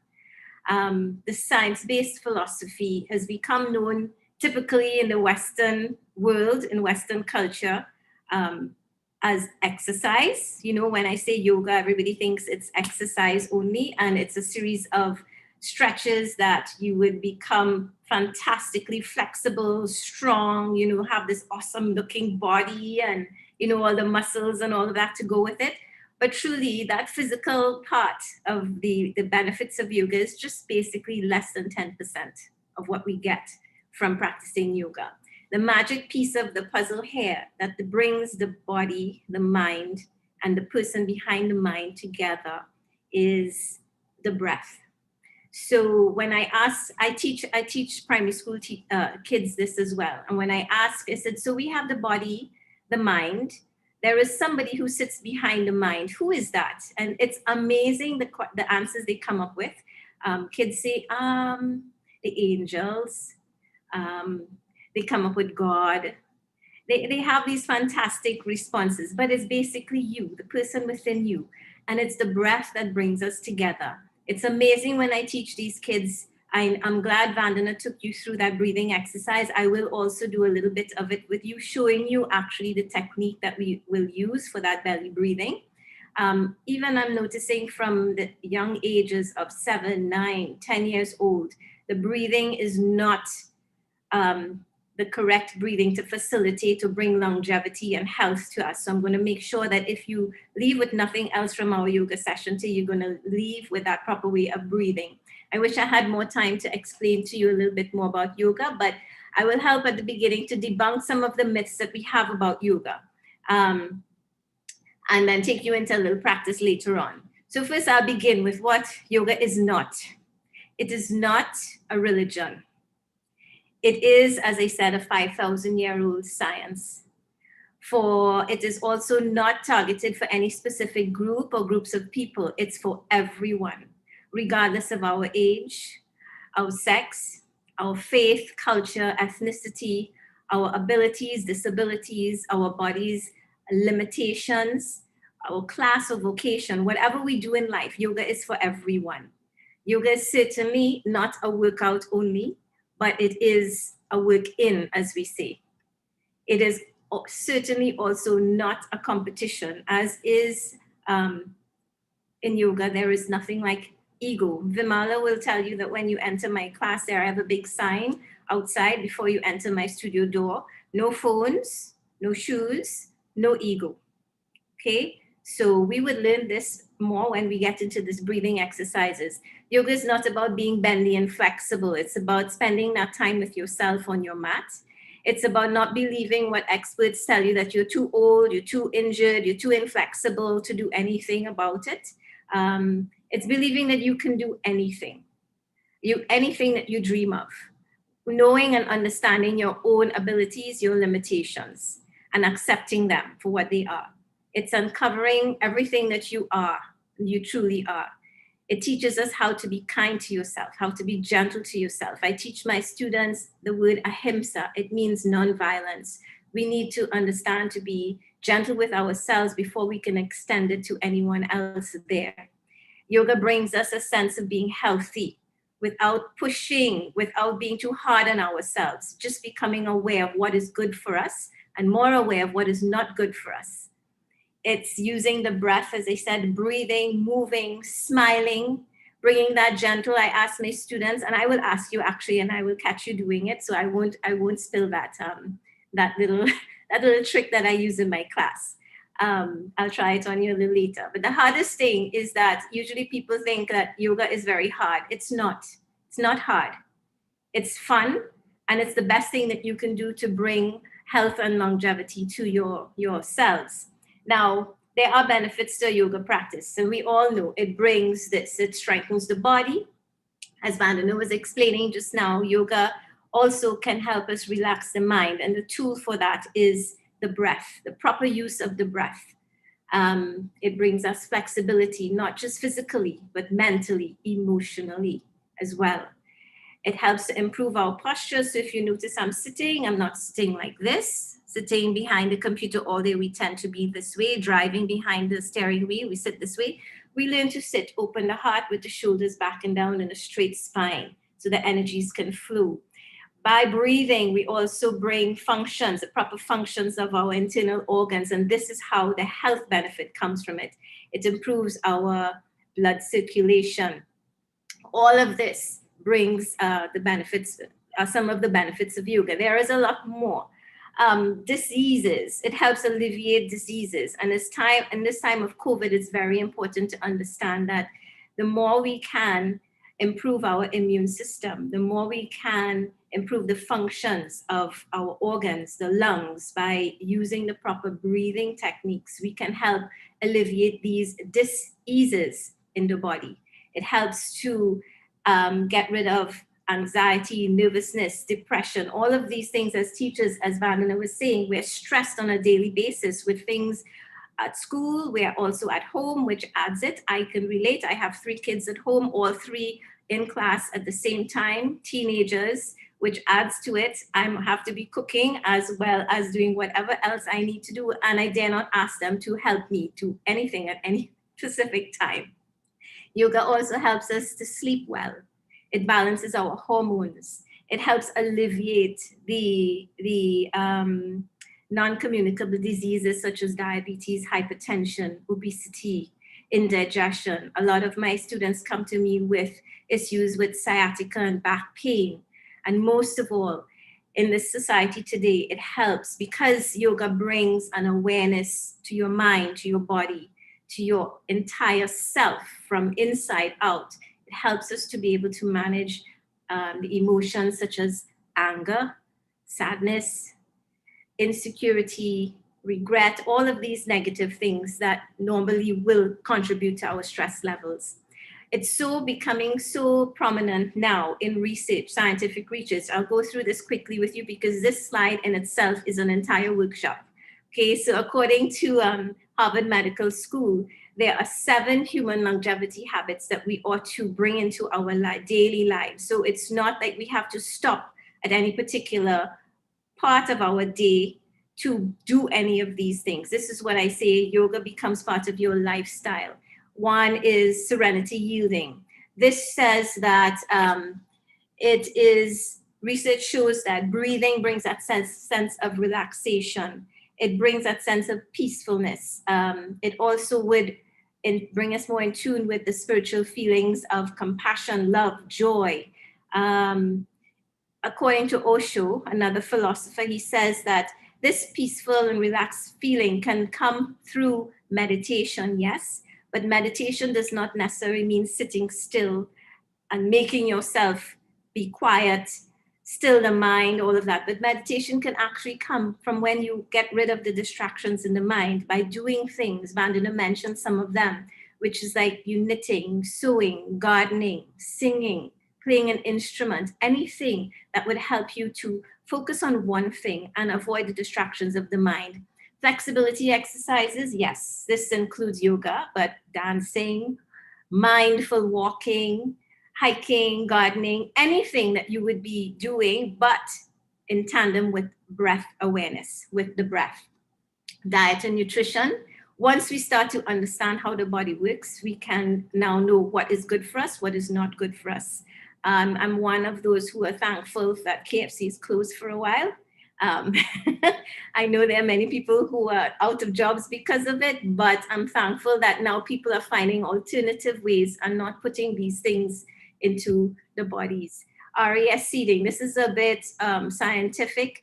RAS, that is that reticular activating system in the brain that functions as a doorkeeper to our consciousness. So if every day we seed, we put little words into that part of our brain, like loving kindness, gratitude, compassion, generosity, patience, humility. These are things that we do instead of grabbing the phone first thing in the morning when we get off the bed.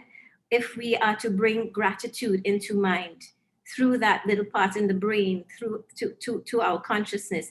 Imagine if you stay in a state of gratitude all day. Once you are in a state of gratitude, you can never feel angry.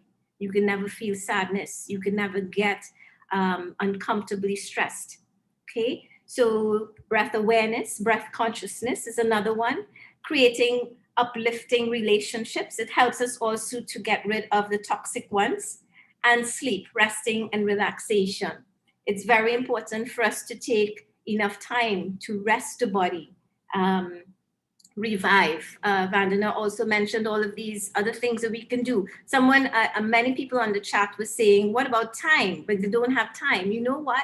It's very important to take the time, whether it's having a morning coffee, whether it's having a little picnic in your backyard, sitting in your hammock for 5 minutes, having a glass of wine after dinner, anything that will bring you to that space where you can simply accept the present moment for what it is. So I'm going to begin the session right now.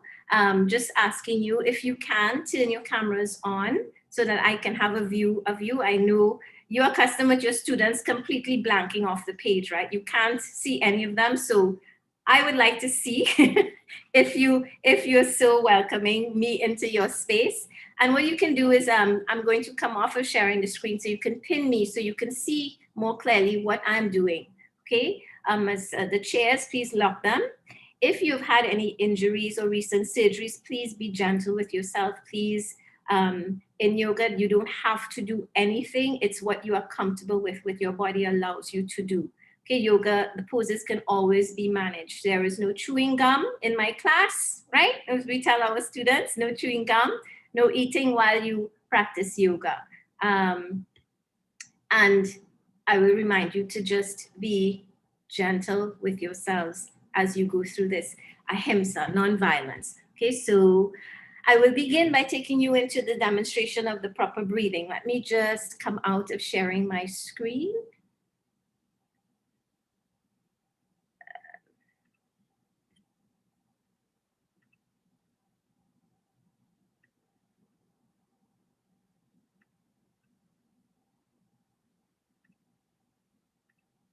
Okay, so here we go. I'm going to ask you to sit straight as comfortably as you can. Now, if you can, sit ahead of your seat.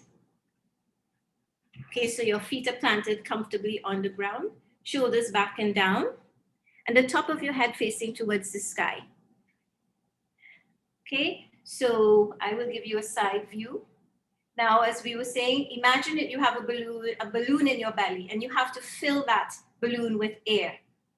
Okay, so sometimes when I say inhale, let the belly come forward, exhale, let the belly come in. My students say, but I can't remember when I inhale, should it come out or in?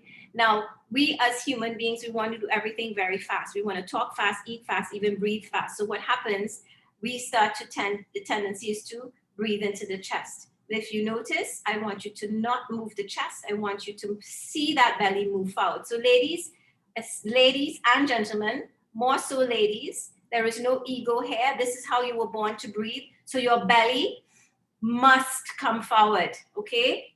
And when it can come in. So you need to show your belly, be proud of it, okay? So we try not to use the chest. You can rest your hand on your belly button so you can feel that movement.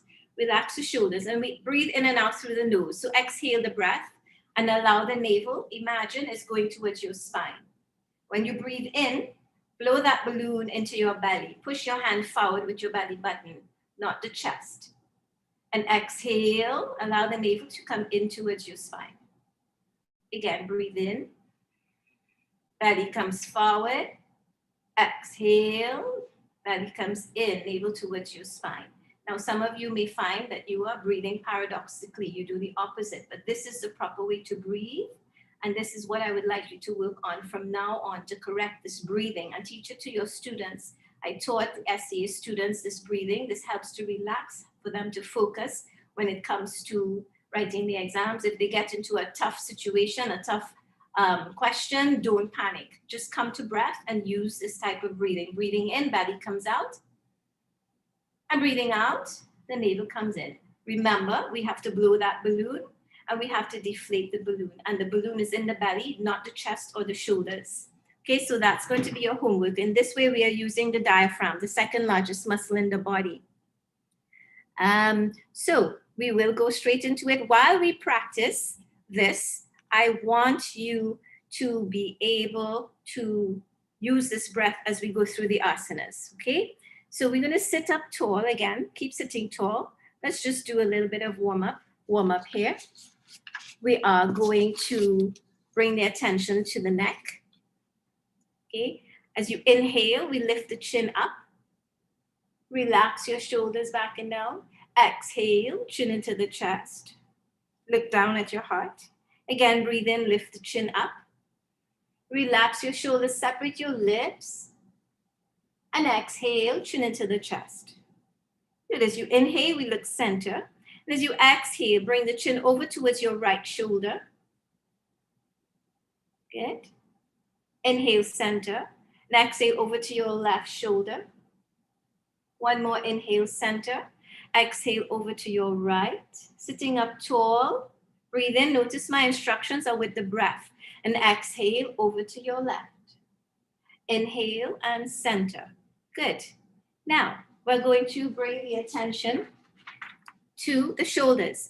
Bring both hands onto your shoulders, and we can do this while sitting, taking your little break in between your class periods. Make sure your fingers are forward and your upper arms are as parallel to the ground as possible. So I want no no elbows pointing down.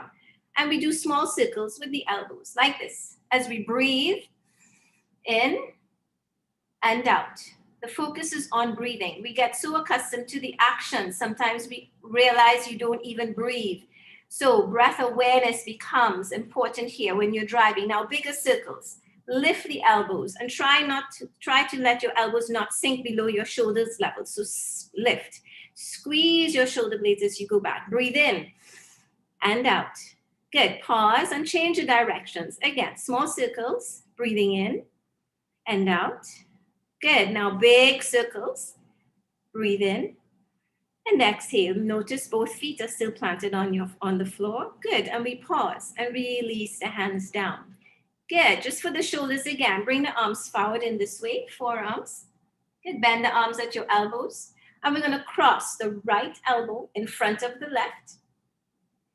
If you can wrap your forearms, wrap your wrists and get the palms together, fingers facing up, you can do so. Now, if this is a challenge and you make halfway, that's fine. What I would like you to do is to lift the elbows off of your chest and keep your forearms and your upper arms as perpendicular to each other. So avoid the hands coming into your forehead. Push them away from your forehead. And here we take a few deep breaths. Breathe in. You should feel a stretch between your shoulder blades. And exhale. Good. One more breath. Breathe in into your belly and out. And we undo the arms. Good. And we bring the left in front of the right now. Wrap the forearms, wrap the wrists, palms together. If you can get the fingers up to the ceiling, push the elbows off of your chest and the hands away from your forehead. And breathe in and out. Breathe in and exhale. Good. And we release the hands. Now, sitting with your feet, your legs a little wider apart in a V like this. You can see my legs. Open them wide like this. Okay. We're going to bring the hands to the heart. Now, this is to help for the lymph nodes in the chest and under the arms. Hands to the heart. Good. As you inhale, let's lift the arms and bring them out as though you're holding two platters, two trays. You don't want them to drop. So my arms are out completely to the side, shoulder height. Exhale the breath. Now breathe in and bring the hands to the heart again. Away from your chest, not against your sternum. Now hold your breath and press the palms together as tightly as you can. Squeeze. Squeeze. Only your hands, not your face. Relax the faces. Good. Keep the elbows up. Squeeze, squeeze, squeeze. Exhale and bring the hands back. Hold the platters again. Again, breathe in. Bring the hands to the heart. Hands away from the sternum. Hold your breath and press the palms. Now as you press the base of your palms, all your knuckles, the tips of your fingers, as hard as you can, as hard as you can. Squeeze, squeeze, squeeze, squeeze, squeeze. Exhale and relax. Good, and bring it out again. One more like that, breathe in. Good, bring the palms together. Hold the breath and squeeze. Squeeze, fingertips, palms, all your knuckles, relax your face. Now this is where I would say bring the corners of your mouth closer to your ears. Good, that means smile. Exhale and bring it out and release the hands. Good. One more to get the fluids missing. As we sit and we are at the computer all day, this helps the lymphatic fluid to move through the body. So when you stretch both arms out, spread your fingers wide, shoulder height. Good. And we open and close the fingers. Breathe in. Don't forget your breath. And out. And a little faster. Open and close. Breathe in.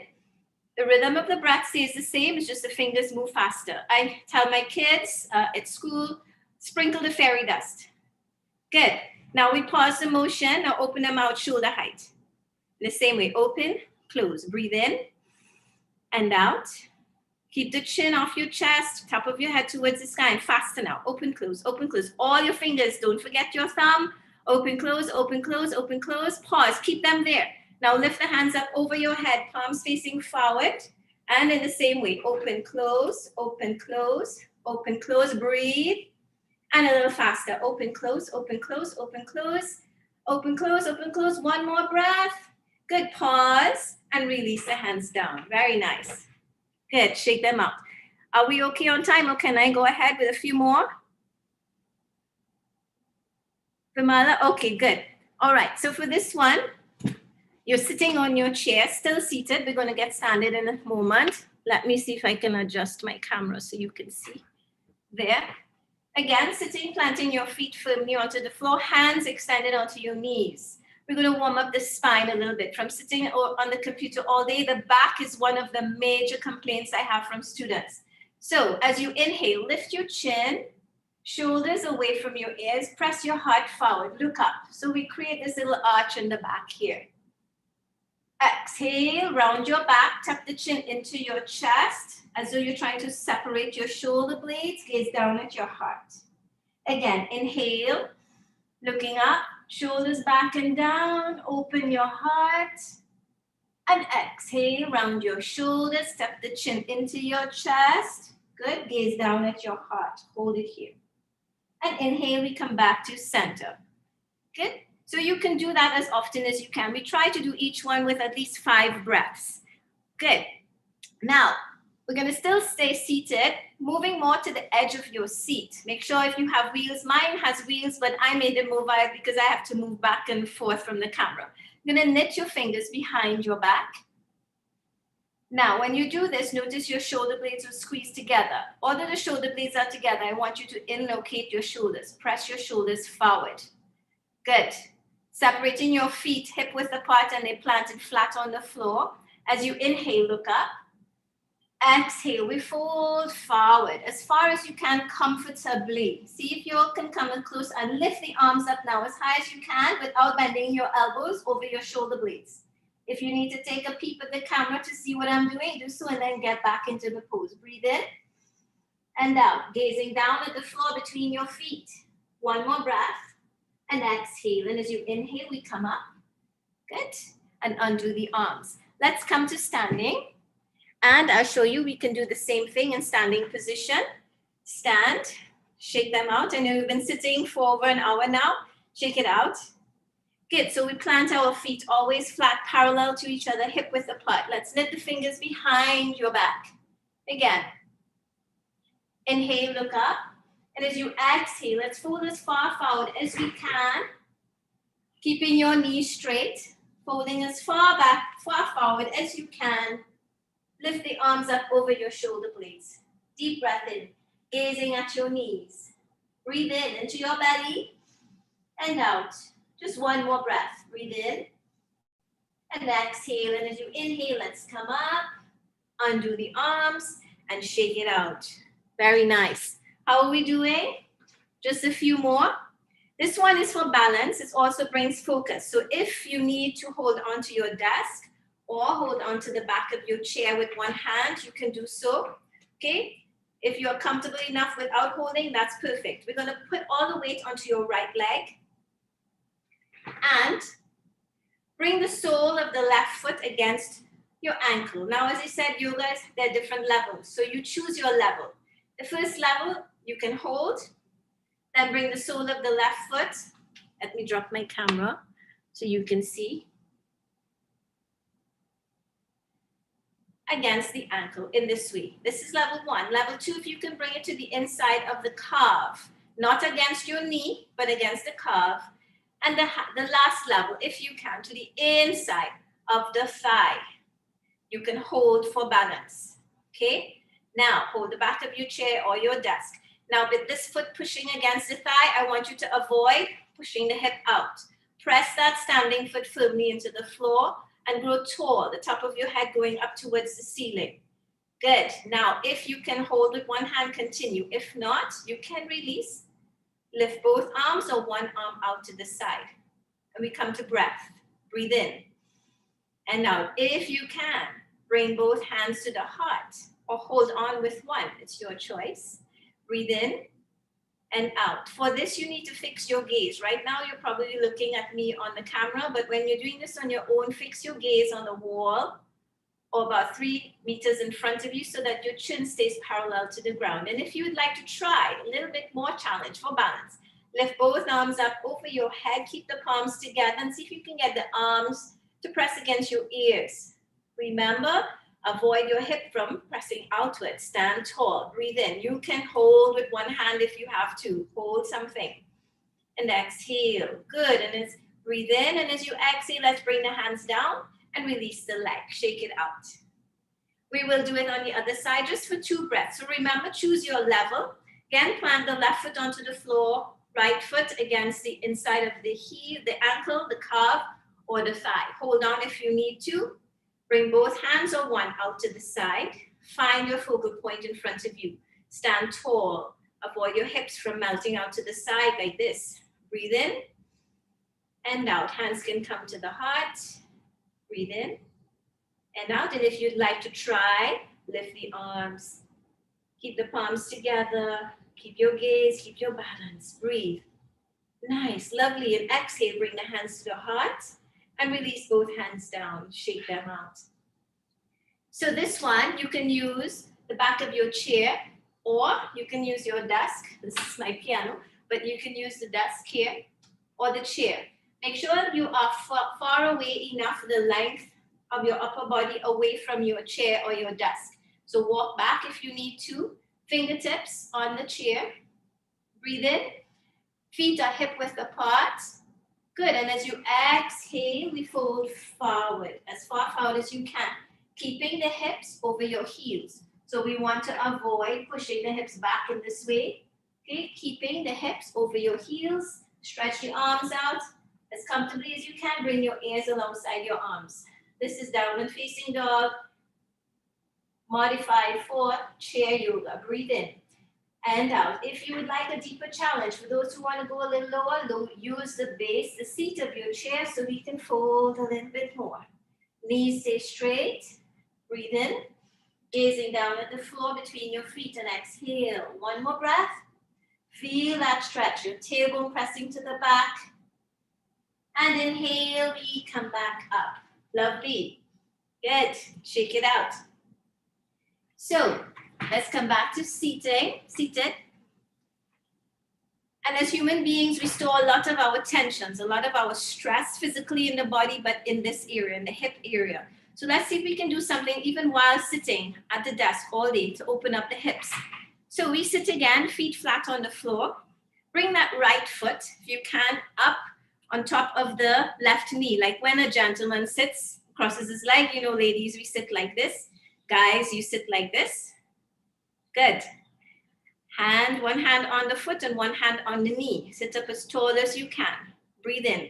This is where it's important that your wheels are locked, because if you push too much, you will go sliding back. Okay, so I want you to be safe. Breathe in.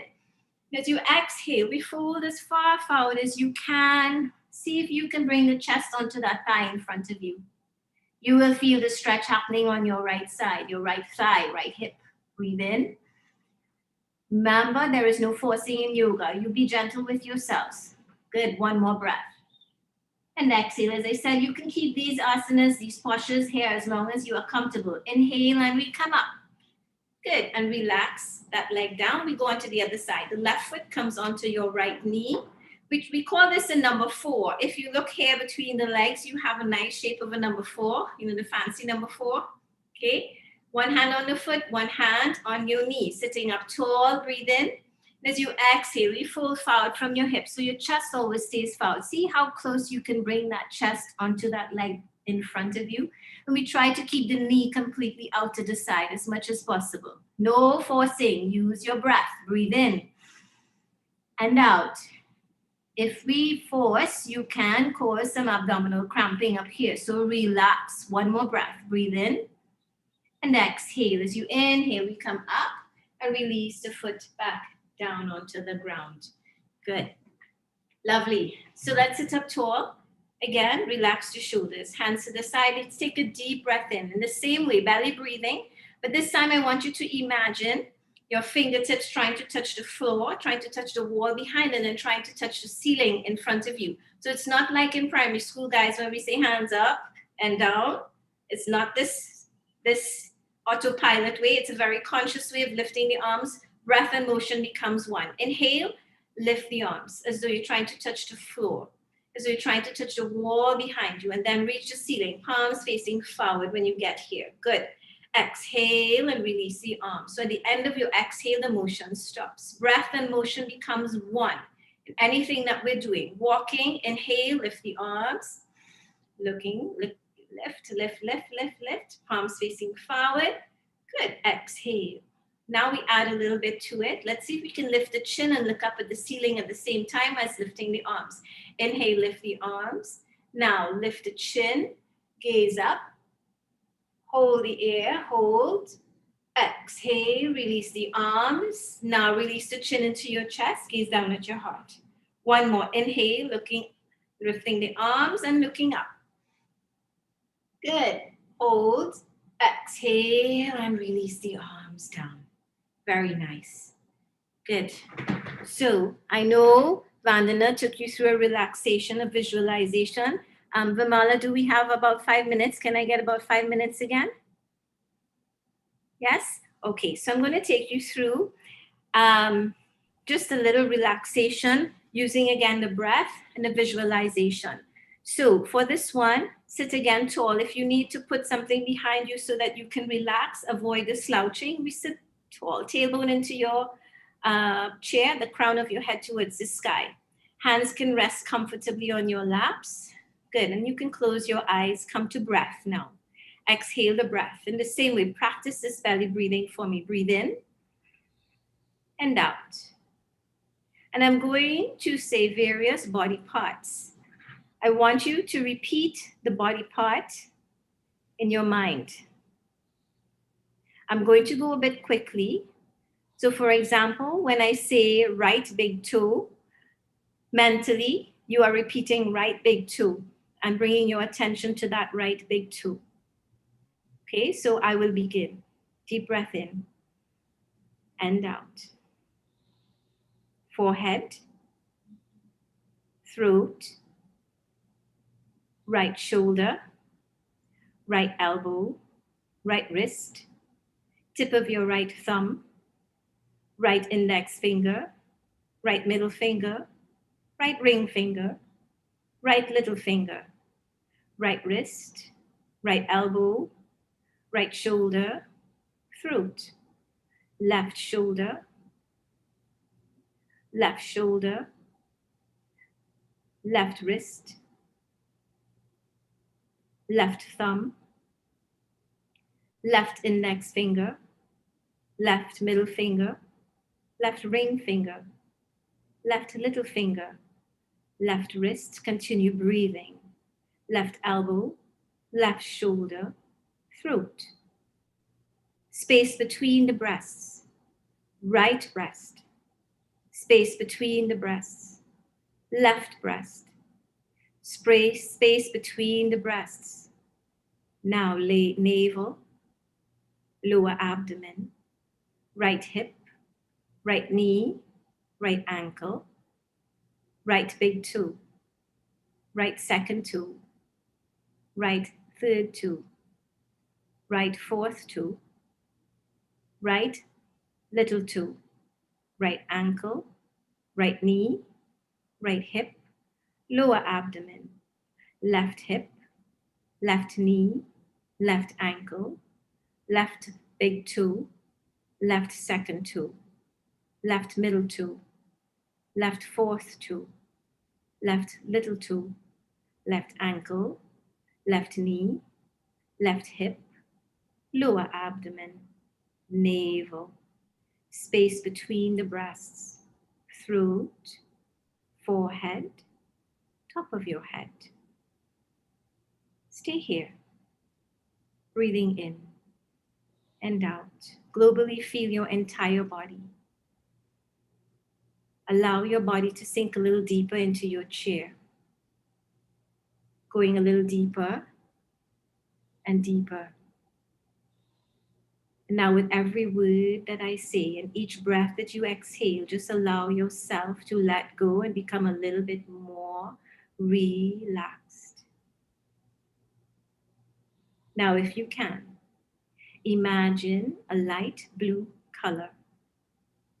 If you drift, just come back to breath. Imagine this bright, light blue color, like the blue sky. Use your wonderful imagination here. Imagine this light blue color. Just get a sense of feeling this light blue color. Breathing in and out. Now imagine that your body has become like a giant sponge. And when you breathe in, you absorb this light blue color. And when you breathe out, this light spreads and moves to all parts of your body. Just feel this loving light move through your entire body now, breathing it in. Let yourself fill with this healing energy. Soak up as much light as you can, as much energy as you can. Imagine the millions and millions of particles of light penetrating your skin. Deep breath in. This wonderful healing light permeates all of your organs. It moves through the grooves in your brain. Absorb it all into your muscle tissues, into your fascia, your lymphatics, each of your red blood cells. Breathe it in, absorb it more into your bones. Every cell in your body is permeated with this light.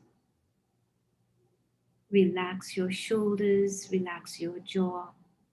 Let this light expand beyond the limits of your skin now. Let it fill the room that you are in. Let it perhaps fill the entire house, your yard, your street, your community. Deep breath in. And let this light spread perhaps across the entire country. Breathe it in. This light that emanates from within you, from you. It's always there. The sense of lightness, the sense of centeredness, of complete relaxation. This light emanates from you. Breathe it in and exhale.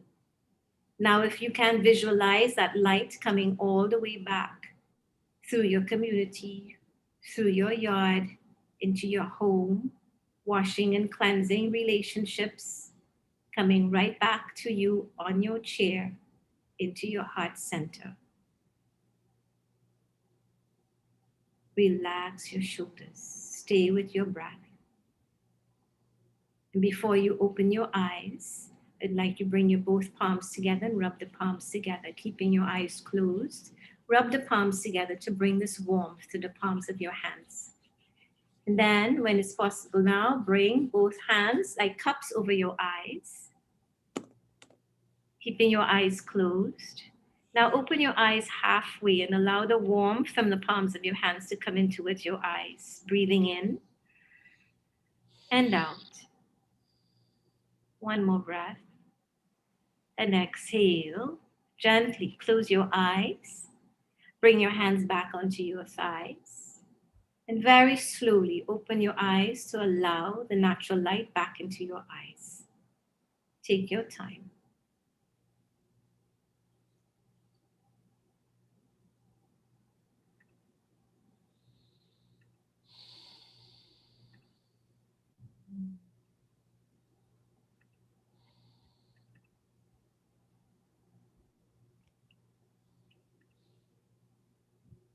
Okay, so that was our gentle relaxation exercise. I'd invite you to bring both hands to your heart. Good. And from this space, that divine light within me honors the divine light within you. And as you dwell in that light, and I am in mine, know that we become one from the same source of the same place. And it is from here, this is what it means when we greet to say namaste. So I thank you for the time. I know I went over a little bit, but I wish I had the opportunity to share with you a little bit more. You can share your comments in the chat. If you have any questions for me, please send it there. Just let me know in the chat how you feel now. If it is that you feel a little bit more relaxed, I know you've had a treat this morning. Surely you can take what you've learned today into your daily lives and change little by little, making it more your lifestyle. Thank you all. Wow, awesome. I must say, Miss Kisu, much needed. I really enjoyed the session. Putting us in this relaxing mood. Oftentimes we want to go and not taking the time just to simply relax. Yes, so thank you so much for this opportunity. I was forced to being a part of this session this morning. At this time, we want to invite participants to complete the evaluation form. This is the opportunity where we hear from you. And at ITTPN Global, we love hearing from our participants. All right. To the facilitators, some of the participants are asking us privately if this session can be repeated for their staff members. They absolutely enjoyed it and would like to extend this opportunity to their colleagues at their respective schools. So what say you? Oh, it would be my pleasure. You can feel free to contact me and we'll make the arrangements. All right. Okay, so thank you so much. All right, so a great man once whispered, feeling thankfulness and not expressing it is like wrapping a present and not giving it. As we close, we would like to take this opportunity to thank our participants and facilitators this morning. I now call on our current Executive Secretary of ITTPN Global to express her gratitude into words. Ms. Roxanne Harry Pausing. Hi, good morning, everyone. Good afternoon. It's my privilege to have been asked to propose a vote of thanks for this event. I, on behalf of ITTPN Global, would like to extend a very hearty thank you to both facilitators for gracing us with their knowledge and expertise today. A big thank you to Ms. Vandana Susanka Ali for her informative presentation on the various aspects of health and wellness. I would like to acknowledge our gratitude to her for guiding us to look inwards and review ourselves and explore various ways to nurture our physical, mental, and spiritual well-being. Your guidance on how to incorporate strategies into our busy schedule at a time that may be even more challenging than ever to adjust to the new normal. You have given us ideas to review our mindset towards maintaining our health and wellness. Thank you so much for this. I would also like to thank Ms. Simone Kissoon for making this event truly unique, fun, and for sure a memorable experience.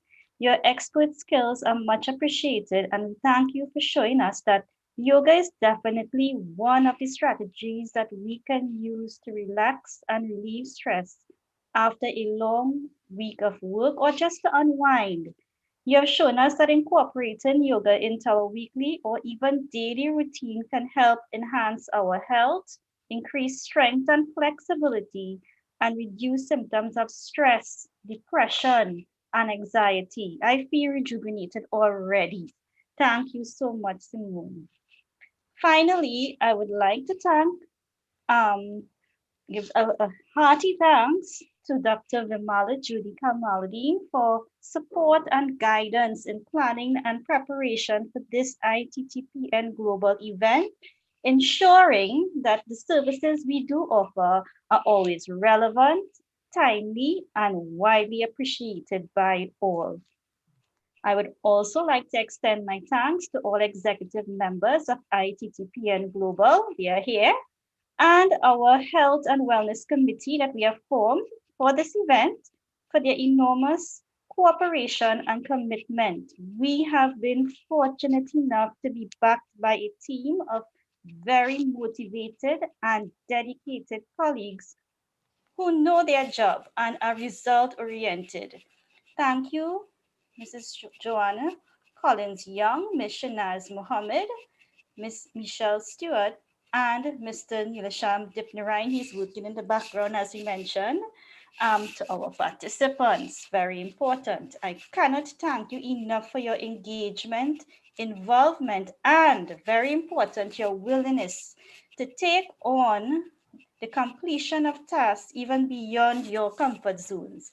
Being here today confirms you're already making a change or boosting it, right? Boosting your health and wellness regime. And for that, I applaud you all. We all look forward to all of you all joining us for our next workshop.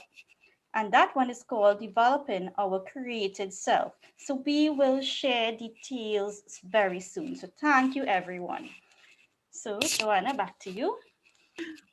Colleagues, it was certainly a worthwhile one for the participants, the facilitators, and us at ITTPN Global. I want to wish all of us a restful and much needed vacation and success in our new and upcoming academic year. As together, we strive to grow and develop as a professional learning community within this noble profession. Please continue to follow us, ITTPN Global, on Facebook, on our YouTube channel, and our website. Stay safe, everyone. Fantastic session today. Thank you for having me. Nice meeting you all. Stay safe. Bye, everyone.